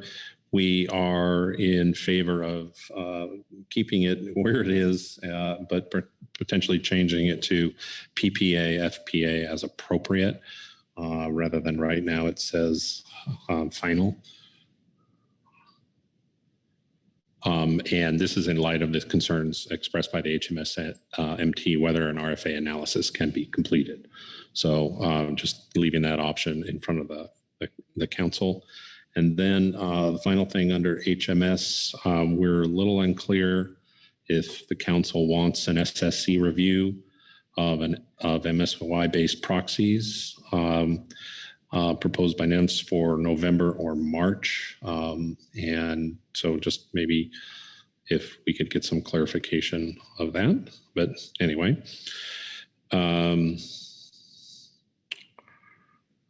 And I think we are supportive of, it's already in there, but the initiatives progress review items that were added to the year at a glance, we are supportive of keeping that in there. They're currently shaded. And I think that is it, but I might get reminded of something if I forgot it, and I might have to come back. Thank you. No, we're still here. So John Ugaretz. Thanks, Mr. Chair, and thanks, Mr. Lockhart, for the input. I agree with Essential Fish Habitat, the management team recommendation to move that to September and November of 2023 for phase 2. They've got enough on their plate right now. With regard to drift gillnet hard caps, I support leaving this as currently stated in both the agenda and year at a glance, that it's a final action in November. I understand what the team has suggested. There was significant discussion around this in agenda planning in June. We specifically moved to November because of NIM's concerns over the workload and ability to complete for October. I'd like to keep pushing forward towards November. If in November we don't have the analysis we need to come to a final preferred alternative, then we can always not choose one at that time. But I'd rather have it on the agenda that way so that it's clear that that is our intent and continues to be our intent should we have the appropriate information available. With regard to EFPs and swordfish, we had significant discussion. I think that was yesterday. It might have been the day before. I don't know. But there was agreement around the table for some kind of a workshop. And I think there's a little bit of work that needs to be done, not agenda time for the floor, but that the team and advisory subpanel need to have some time on their November agendas to help us flesh out that workshop and provide some input and advice on it. I'm not envisioning significant workload in advance of them meeting and discussing that. It's more of a simple fleshing out at the meeting, either together or separately. So I just want to flag that for workload for those groups at the November meeting. All right, thank you, John. Chris Svensson. And thank you, Mr. Chair. I am supportive of pretty much everything so far that's been said by both Frank and John in terms of where things ought to go and moving things around. I do want to speak in favor of the workshop and getting it semi-agendized, meaning I think that we should ask on the HMSMT and the HMSAS their agendas to prioritize the topics that we discussed on the floor. I believe it was yesterday, and then provide comments under future workload planning. So not asking for an additional agenda item in November, but just when I think about the workshop and everything we discussed, which I'm going to paraphrase as EFP performance metrics, structuring of the SMMP or other documents, or FMP amendments. And then the third one was that discussion around reviewing aims and objectives. Any one of those topics I could probably spend 5 days on with a group of people, and I don't think we're really probably looking at that for workshops. So having the teams and the public clearly identify what the priorities are to move swordfish as a topic forward, I think would be beneficial. And then as part of that, I also think it would be beneficial to provide, and I'm going to propose March as a shaded topic, an item entitled Swordfish Workshop. And the concept really would be to either provide a brief check-in if we don't get enough information in November for those that are going to be structuring that workshop. It would be a brief check-in to finalize any remaining details. And otherwise, if we have had the workshop over the winter, it would be an opportunity for the council to really look at the report of that workshop and start charting a path forward. So again, I picked March as a tentative and as a shaded because we don't know how that workshop is going to be structured, but also I think people are looking for us to have some movement. And I know that it's a full schedule already, but HMS doesn't meet in April. So fallback, I suppose, could be June. We've certainly been on swordfish for many, many years, and I don't know that 3 months will kill us, but my preference definitely would be for March, and we may be able to wrap that in with the EFP discussion for the current EFPs that we have pending to discuss. All right, thank you very much, Krista. Merrick? Yes, thank you, Mr. Chairman, and thank you, Ms. Svensson and Mr. Ugretz, for your thoughts regarding this workshop idea and concept. I do understand, just to repeat what I've heard, we would be asking the HMSMTs and HMSAS to consider the workshop and the priority items that the council did discuss yesterday, and to report back under future workload planning. Then there's the question of the council taking this up as an item, and looking at our year at a glance. March is quite full. We're already over time slightly. So I would propose that we aim now for June, and see how things go. And if something starts to drop away from March, that we look to maybe bring that up into March as you were desiring, Ms. Svensson. Does that seem acceptable? Question. Great. And then, Karen, or same a question for you, Director, on that is around the timing of the availability of new criteria and new EFP applications coming in June. I see that as problematic if we haven't chosen criteria by June and we're getting another set of EFP applications in June. Yes, thank you, Mr. Chairman. Very good comment, Dr. Bravey. Thank you. If we do have a need to move these, I guess, EFPs in the workshop up to March, and your rationale makes a lot of sense, we would need to start looking at moving some things around. So let me propose a couple of ways to look at it, and I would look to some of you for some feedback on these. One is we have under groundfish, we have the Amendment 31 stock definitions. We have been hesitant to put that into April because, well, let's see, let me start over. Final there is in June. And as we all know, the March and April meetings are essentially one long meeting. We have that scheduled for March. Pushing that into April does create some risks if NIMS do not like that analysis and determine that we weren't ready after the April meeting, it would be difficult to then get to FPA by June. So that starts to make us a little bit nervous, but that is one possibility to create some room. Another possibility, I'll look at the Coast Guard in particular here. We do like to have the Coast Guard annual report in Seattle, so the Admiral can join us if he so chooses. We could potentially move that. I'll look to Mr. Ettinger to see if there are troubles with that I'm not foreseeing at the moment. That's another item that comes to mind.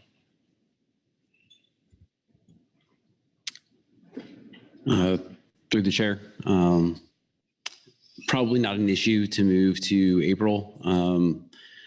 I wouldn't want to speak for the Admiral's calendar. It does make it a little bit more difficult for him to get down to California. He'd have to add in travel instead of just a 20-minute drive. But I don't think that's outside the realm of possible. I can always just present the report on his behalf, or he could remote in as well. So. Thank you. So those are some thoughts and some things we can move around to accomplish that. So let me just, getting back to HMS. So is there a strong desire to see that item put on the March agenda, and we'll allow staff to do its magic, just sort of leaning heavy on the magic here? John? Yeah, thanks, Mr. Chair. I agree. We really do need the EFP item, the sideboards for what we're looking for EFPs in March. If we need to shift the workshop part of it later, that's absolutely understandable and is less timely in nature. So I'm looking at the YAG and I'm looking, trying to come up with things, and I think it will require some magic, but probably like to see that. Merrick? Yes, thank you, Mr. Chairman. I think I'm seeing some hesitant nods. I think we're generally on the same page, but unless there is additional guidance, and maybe I'll look to Frank to see if he wants to speak to any nervousness he might have about Amendment 31 being moved. I guess I would start to look there and shift these two, the workshop and the EFPs together. I'm hesitant to add, anything else to March at this point, although I do note, as Mr. Regret stressed, we do want to have that HMS EFP conversation in March, and we're just running out of room. So if we were to move something, I'm eyeing that Amendment 31 item. I would look at my deputies also to see if they have something to add also. But Frank? Well, I was going to say yes, it makes me nervous. And then I got a staff text that said very nervous. So on Amendment 31. So I think keeping it as is our strong preference. Does a deputy have a comment at all? Kelly? Thank you, Chair Guralnick. Mr. Lockhart, I just wonder, and maybe it is, how should I put this? I wondered if you could just speak to the timing of the electronic monitoring FPA and the importance of March versus, say, April, given that it's really a month difference, if that affects regulation implementation, that sort of thing. Frank? I think since this is talking about something, that's on the ear at a glance, I think that is something that we could support looking at right now. We'll talk about it further and we can come back in November. But I think given the short amount of time we've had to kind of think about this, that may make sense. All right. Well, I think that we've got a number of pieces we can possibly move around, and we can make that decision, I guess, finally in November, which will be before the March meeting. Corin Braby. So just to add some complexity to this, because stock definitions needs more complexity, there has been a discussion about a workshop, right, between now and the March council meeting in order to inform an FPA in March, a PPA in March. So those discussions, and I have some language to elaborate on what that workshop would entail that may be more specific than the discussion during this agenda item at this meeting. But that's kind of in play as well, and the timing there, planning for that workshop needs to happen. It's not floor time, but it would probably be able to move in concert with any movement in the Amendment 31 agenda item. So I'll just put that out there. Would you like more language on what that workshop might entail? I'd be happy to share that. Looking at Merrick. Merrick. Yeah, thank you, Mr. Chairman. Thank you, Dr. Braby. Certainly more language would be welcome. I would note that we have already begun discussions with NIMS about how to put that workshop together, and some of the early thoughts that we've been having are that it would start off thinking about it in concert with the GMT's winter meeting. So it might be you might think of it as a GMT plus first couple of days of that GMT meeting, and then it would proceed from there as the sort of regular winter GMT meeting. That's the timing we have in mind, which puts us about early February. I think you can decouple that from the March or April floor time question, because that's when the GMT looks like it has its availability. So if you have more comments about design and things like that or scheduling, they're certainly welcome, but those are our thoughts at the moment. No, I thank you very much for that. And I think that's helpful in thinking about NIMS nervousness and reevaluation of that timing. If that workshop and discussion remains prior to the March council meeting, there would be some preliminary serious discussion about where that's headed. It would not be council discussion or decision, but it would front load the GMT analysis and that workshop analysis prior to March. And that would, I presumably, help with some comfort of the potential of moving that to April. And I'm fine leaving it in March at this point, but I'm just noting that. Frank? I guess just one question of Karen. Have you discussed this idea with your groundfish staff, and do they think it works for them workload wise?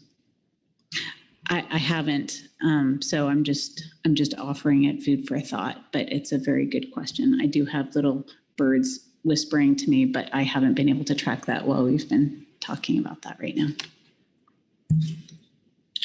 Thank you. I have a question in my mind. There was a discussion on our November agenda for the DGN hard caps, which was put down as an FPA. There was a suggestion to make it a PPA, and John Ugarit said, well, leave it as an FPA, and if we don't have the information to take the action. So I'm wondering how staff has that down now. Does it remain an FPA, or has it been changed to a PPA?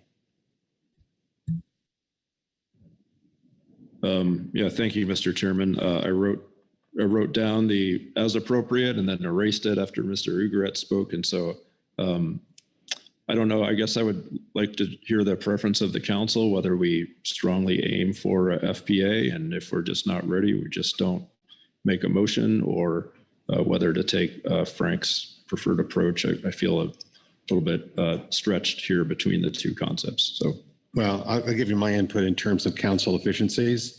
If we can get it done in November, we should get it done in November and not kick the can down the road. And if we can't, we can't. But by changing it to a PPA, we're deciding in advance to kick the can down the road. Karen? I would agree with that. John Ugaritz? And I think that signals to Noah what our preference is, what our priorities are there. Frank? And we're not opposed to this change. I think keeping it as is fine. Karen? Separate issue, which is relieving, is that OPA in June, I don't see as necessary. And if that's helpful to me, that analysis could come back in September.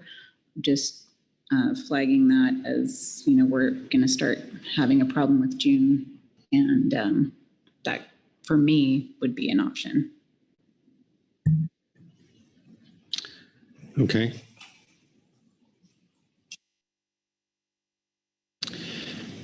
Looking around the room, and I'm seeing Bob Dooley's hand, so I'm going to call him Bob Dooley. Bob? Thank you, Mr. Chairman. I assume we can allow to shift gears from this topic. Okay, great. I just want to bring up the fact that we're going to march for a final preferred alternative in the non-trawl RCA. And we have this outstanding question that I've brought up many, many times about observer coverage, and have not really gotten a satisfactory answer that the observer coverage going forward will be adequate in this new area that hasn't been open for 20 some years.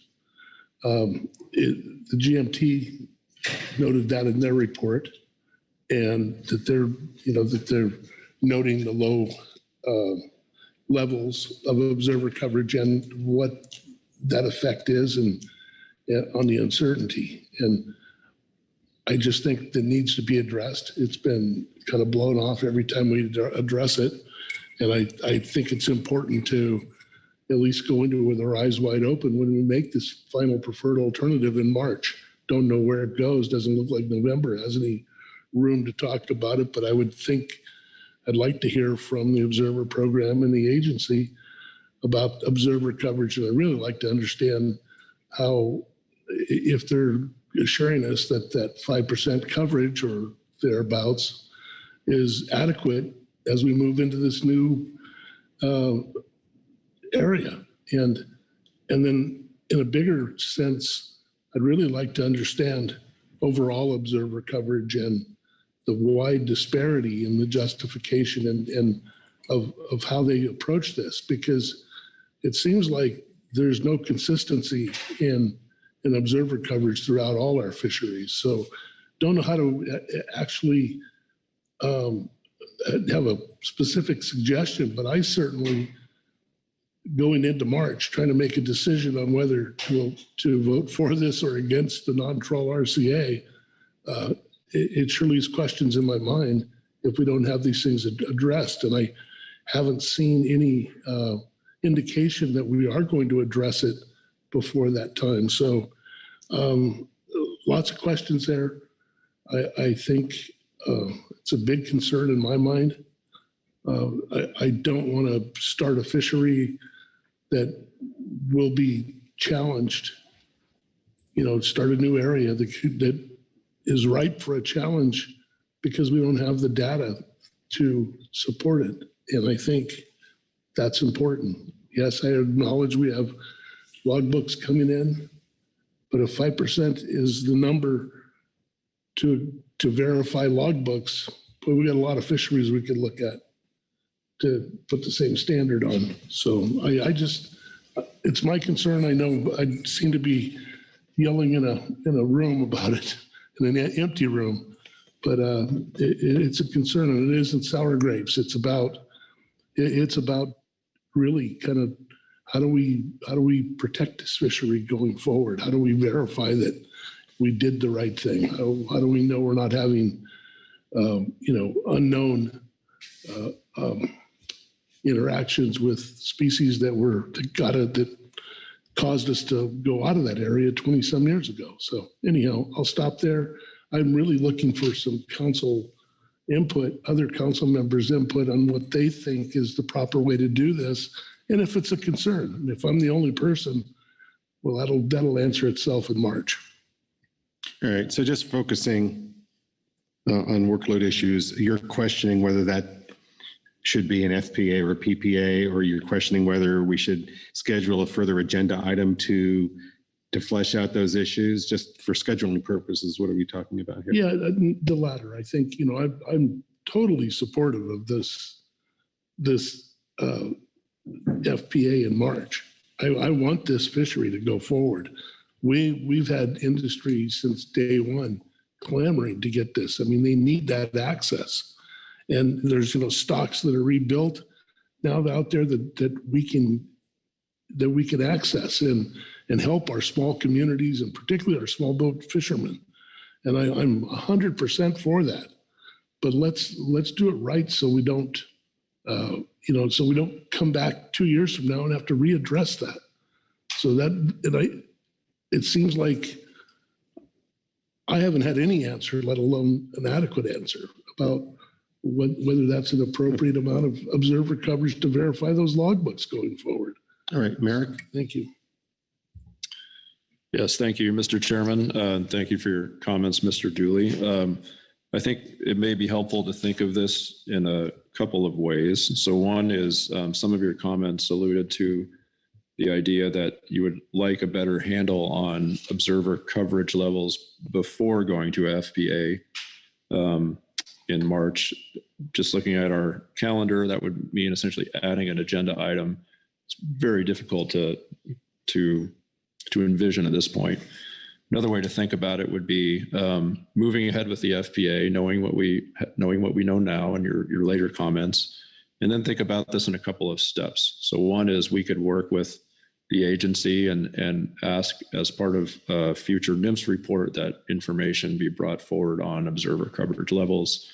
And if you so desired, you could schedule another item after that knowledge is gained, if you felt like there was a need for the council to weigh in on some of those items. So that would be after March, April, June, or September, or something of that nature. We'd hear that first NIMS report and then decide whether there's something more for the council to do. But I think that would be a conversation between council staff and NOAA staff to figure out what that timing might look like.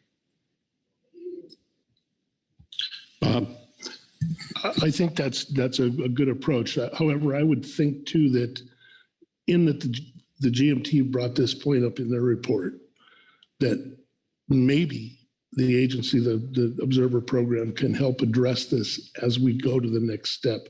That maybe it could be information they provide to the various advisory bodies and in their reports to help answer these questions when we get to March. I mean, it seems to me this is almost an ask for information from the GMT of how we mitigate this issue. And perhaps it could be part of the reports that we get in May. But I also think the other approach you had is totally valid.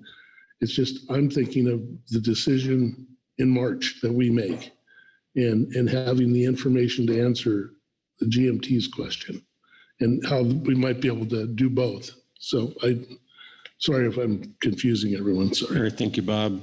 Karen Brady.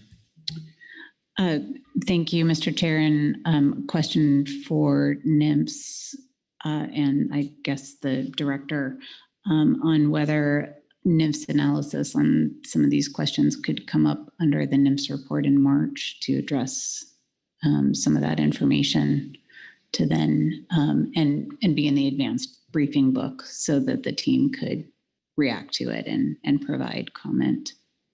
Frank?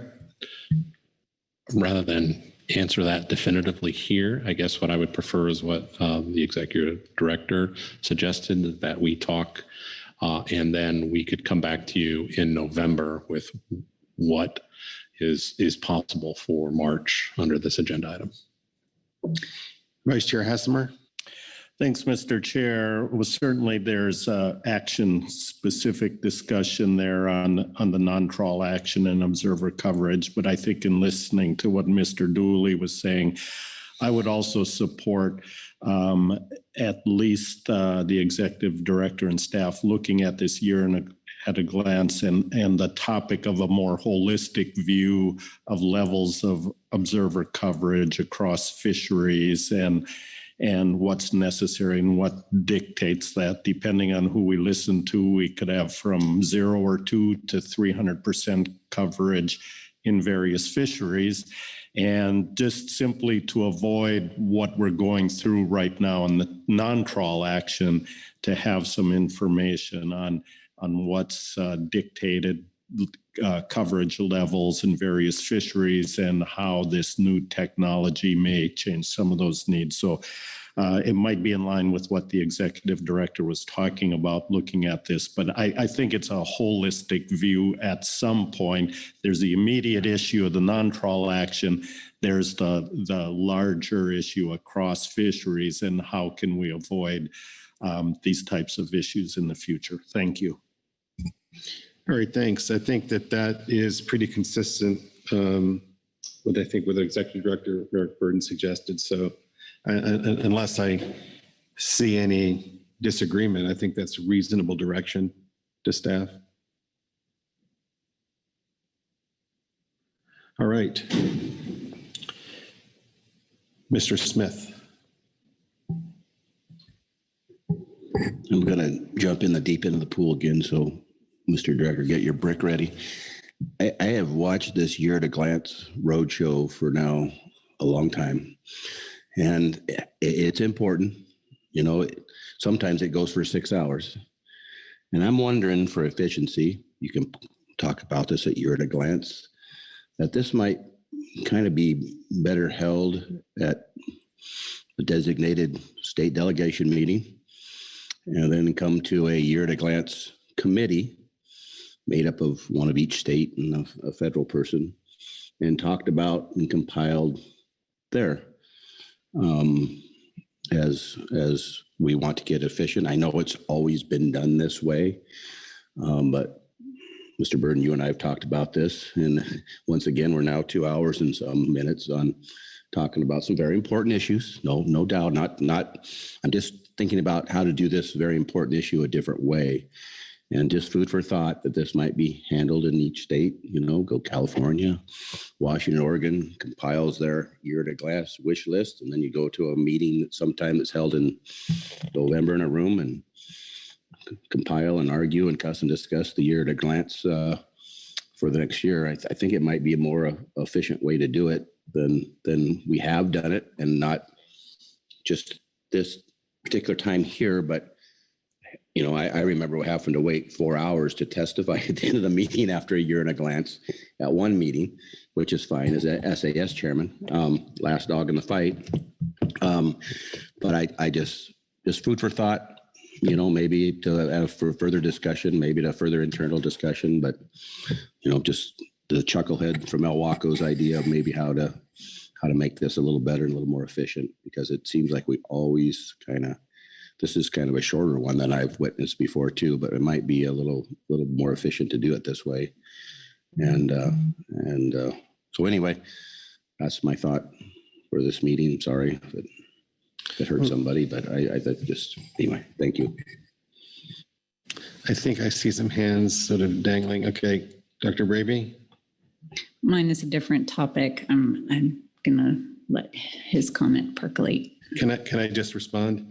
I think that's worth looking into, but we also have to calculate having the cumulative time spent in separate meetings and then a committee of meetings versus just having everyone in one, as painful as it is, having everyone here at the same time.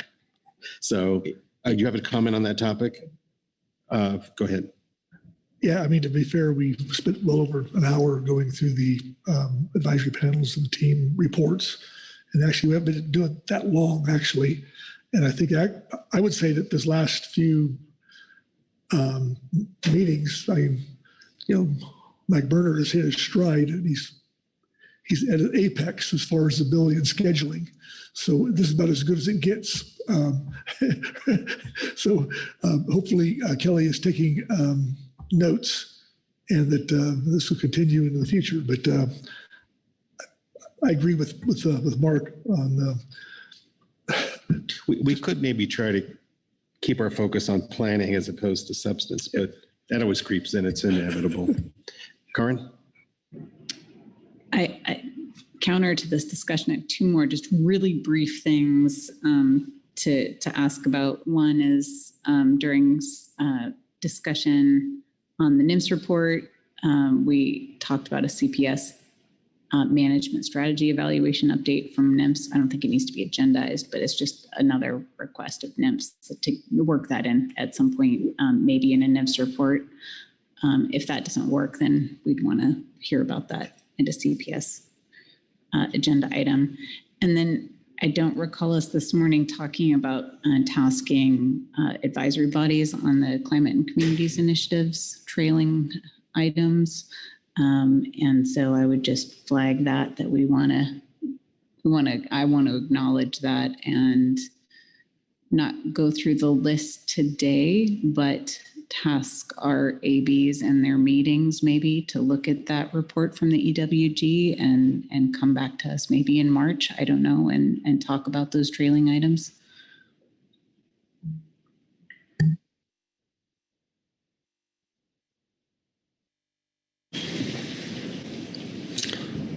I agree. I think we all do. Great. And that does not require a new agenda item. I think it could come under the FEP initiatives discussion. Yeah. Corey Ridings. Thank you, Mr. Chair. Thanks, Dr. Braby. I would support that recommendation as well. I think that's a good idea to keep this work moving forward. Thank you.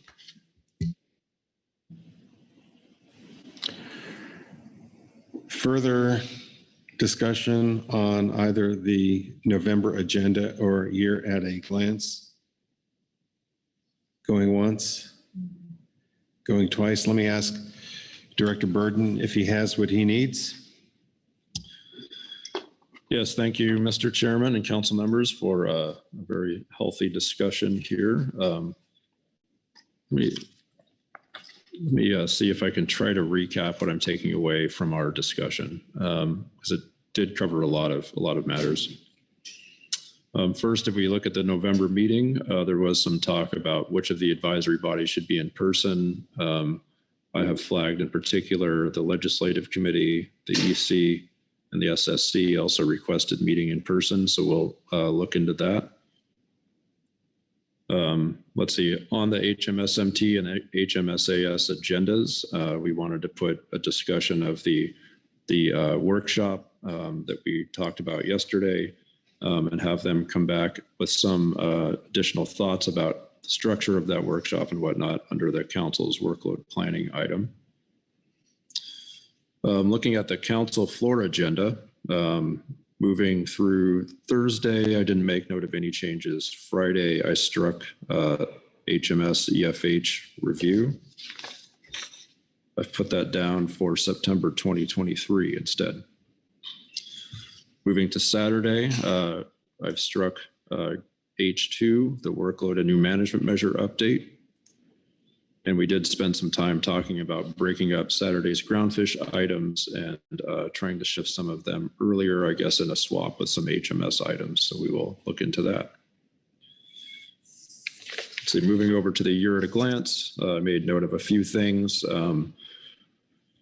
Let's see, going down the list, we did start talking about adding in March a discussion of HMS EFPs and made note that that is a timing matter that we need to hold to given our EFP schedule. And we did spend quite a bit of time about how to create some time for that. At this moment, we're looking at the electronic monitoring FPA as moving that over. Given that, I would be, I guess, I had originally been trying to lump the EFP discussion with the workshop update. I'm no longer aiming for that. I would keep those separate and move the workshop, HMS workshop, to June. Let me see here. And then going down through June, we have note of the OPA analysis for possible inclusion in the FMP. That could be either June or September. We have the workshop update in June. Moving over to September, I see HMS EFH phase 2, like I noted earlier. And then we had the matter, I almost missed it. Under the April meeting, we had some discussion about the SONC matter and some of the modeling questions, and that would come back under the April 2023 meeting.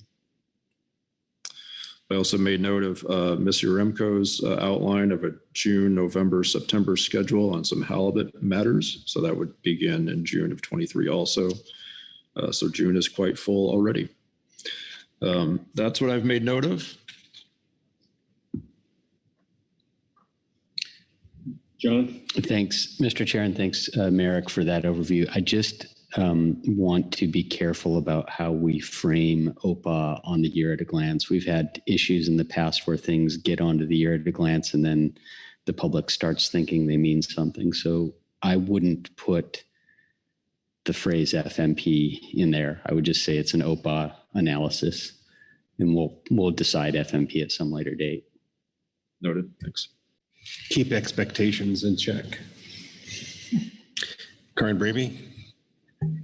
Two questions. One about preparation for stock definitions in November. I understand that there's some discussion that's happened, and just I know it's a weighty topic. Is there any need for a discussion on that?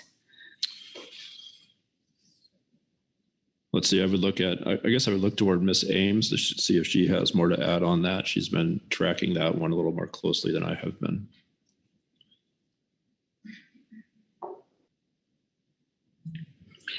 Thank you, Ms. Braby. Dr. Braby, I don't believe so, but I might also look to see if John DeVore has any thoughts there.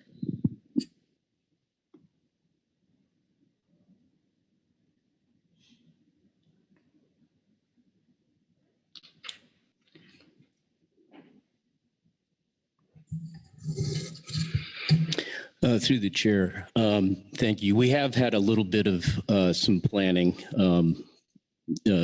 initial planning, and we thought there were some things we could certainly bring to the table in November, like a summary of the science that informs stock structure for the priority stocks, which are those assessed last year and to be assessed next year.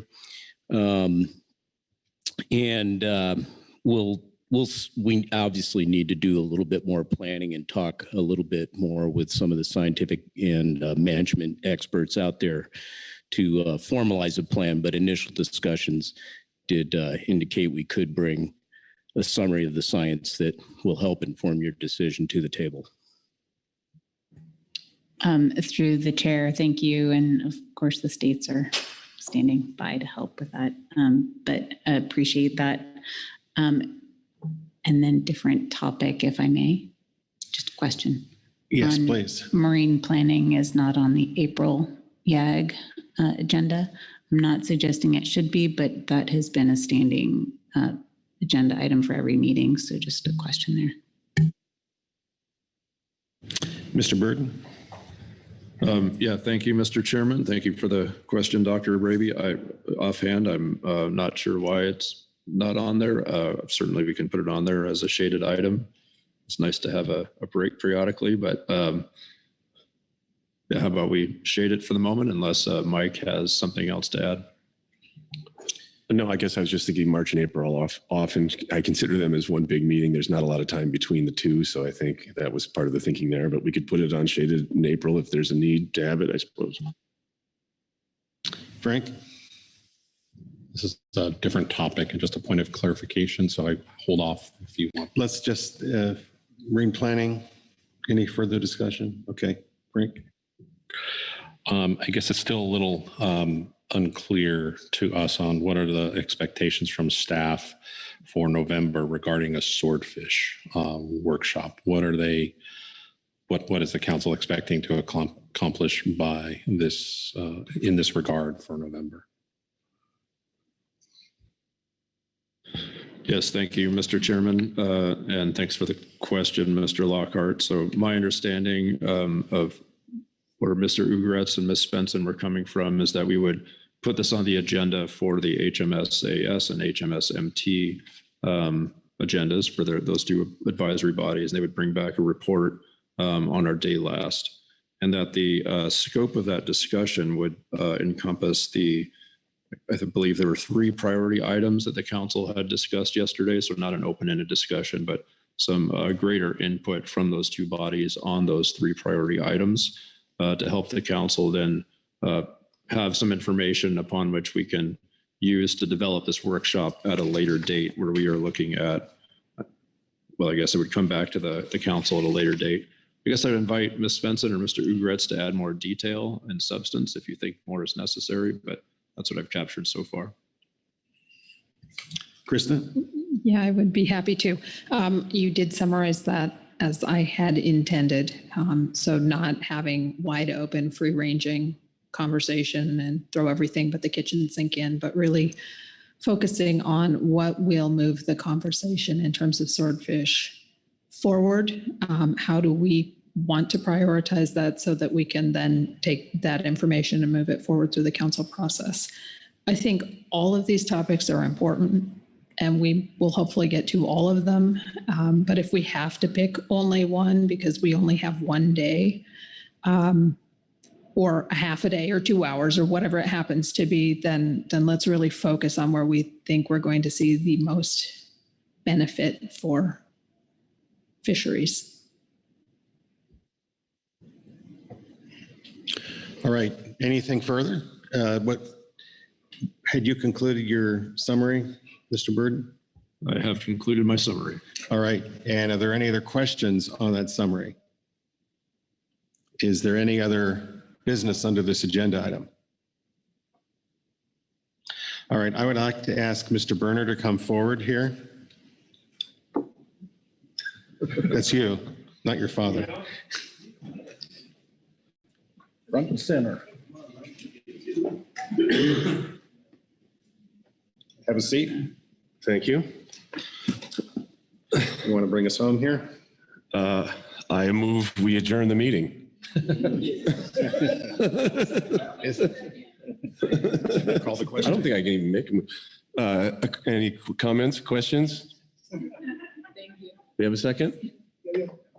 All those in favor say aye. Aye. Aye. Opposed, no. Abstentions? We love you, Mike. Thank you.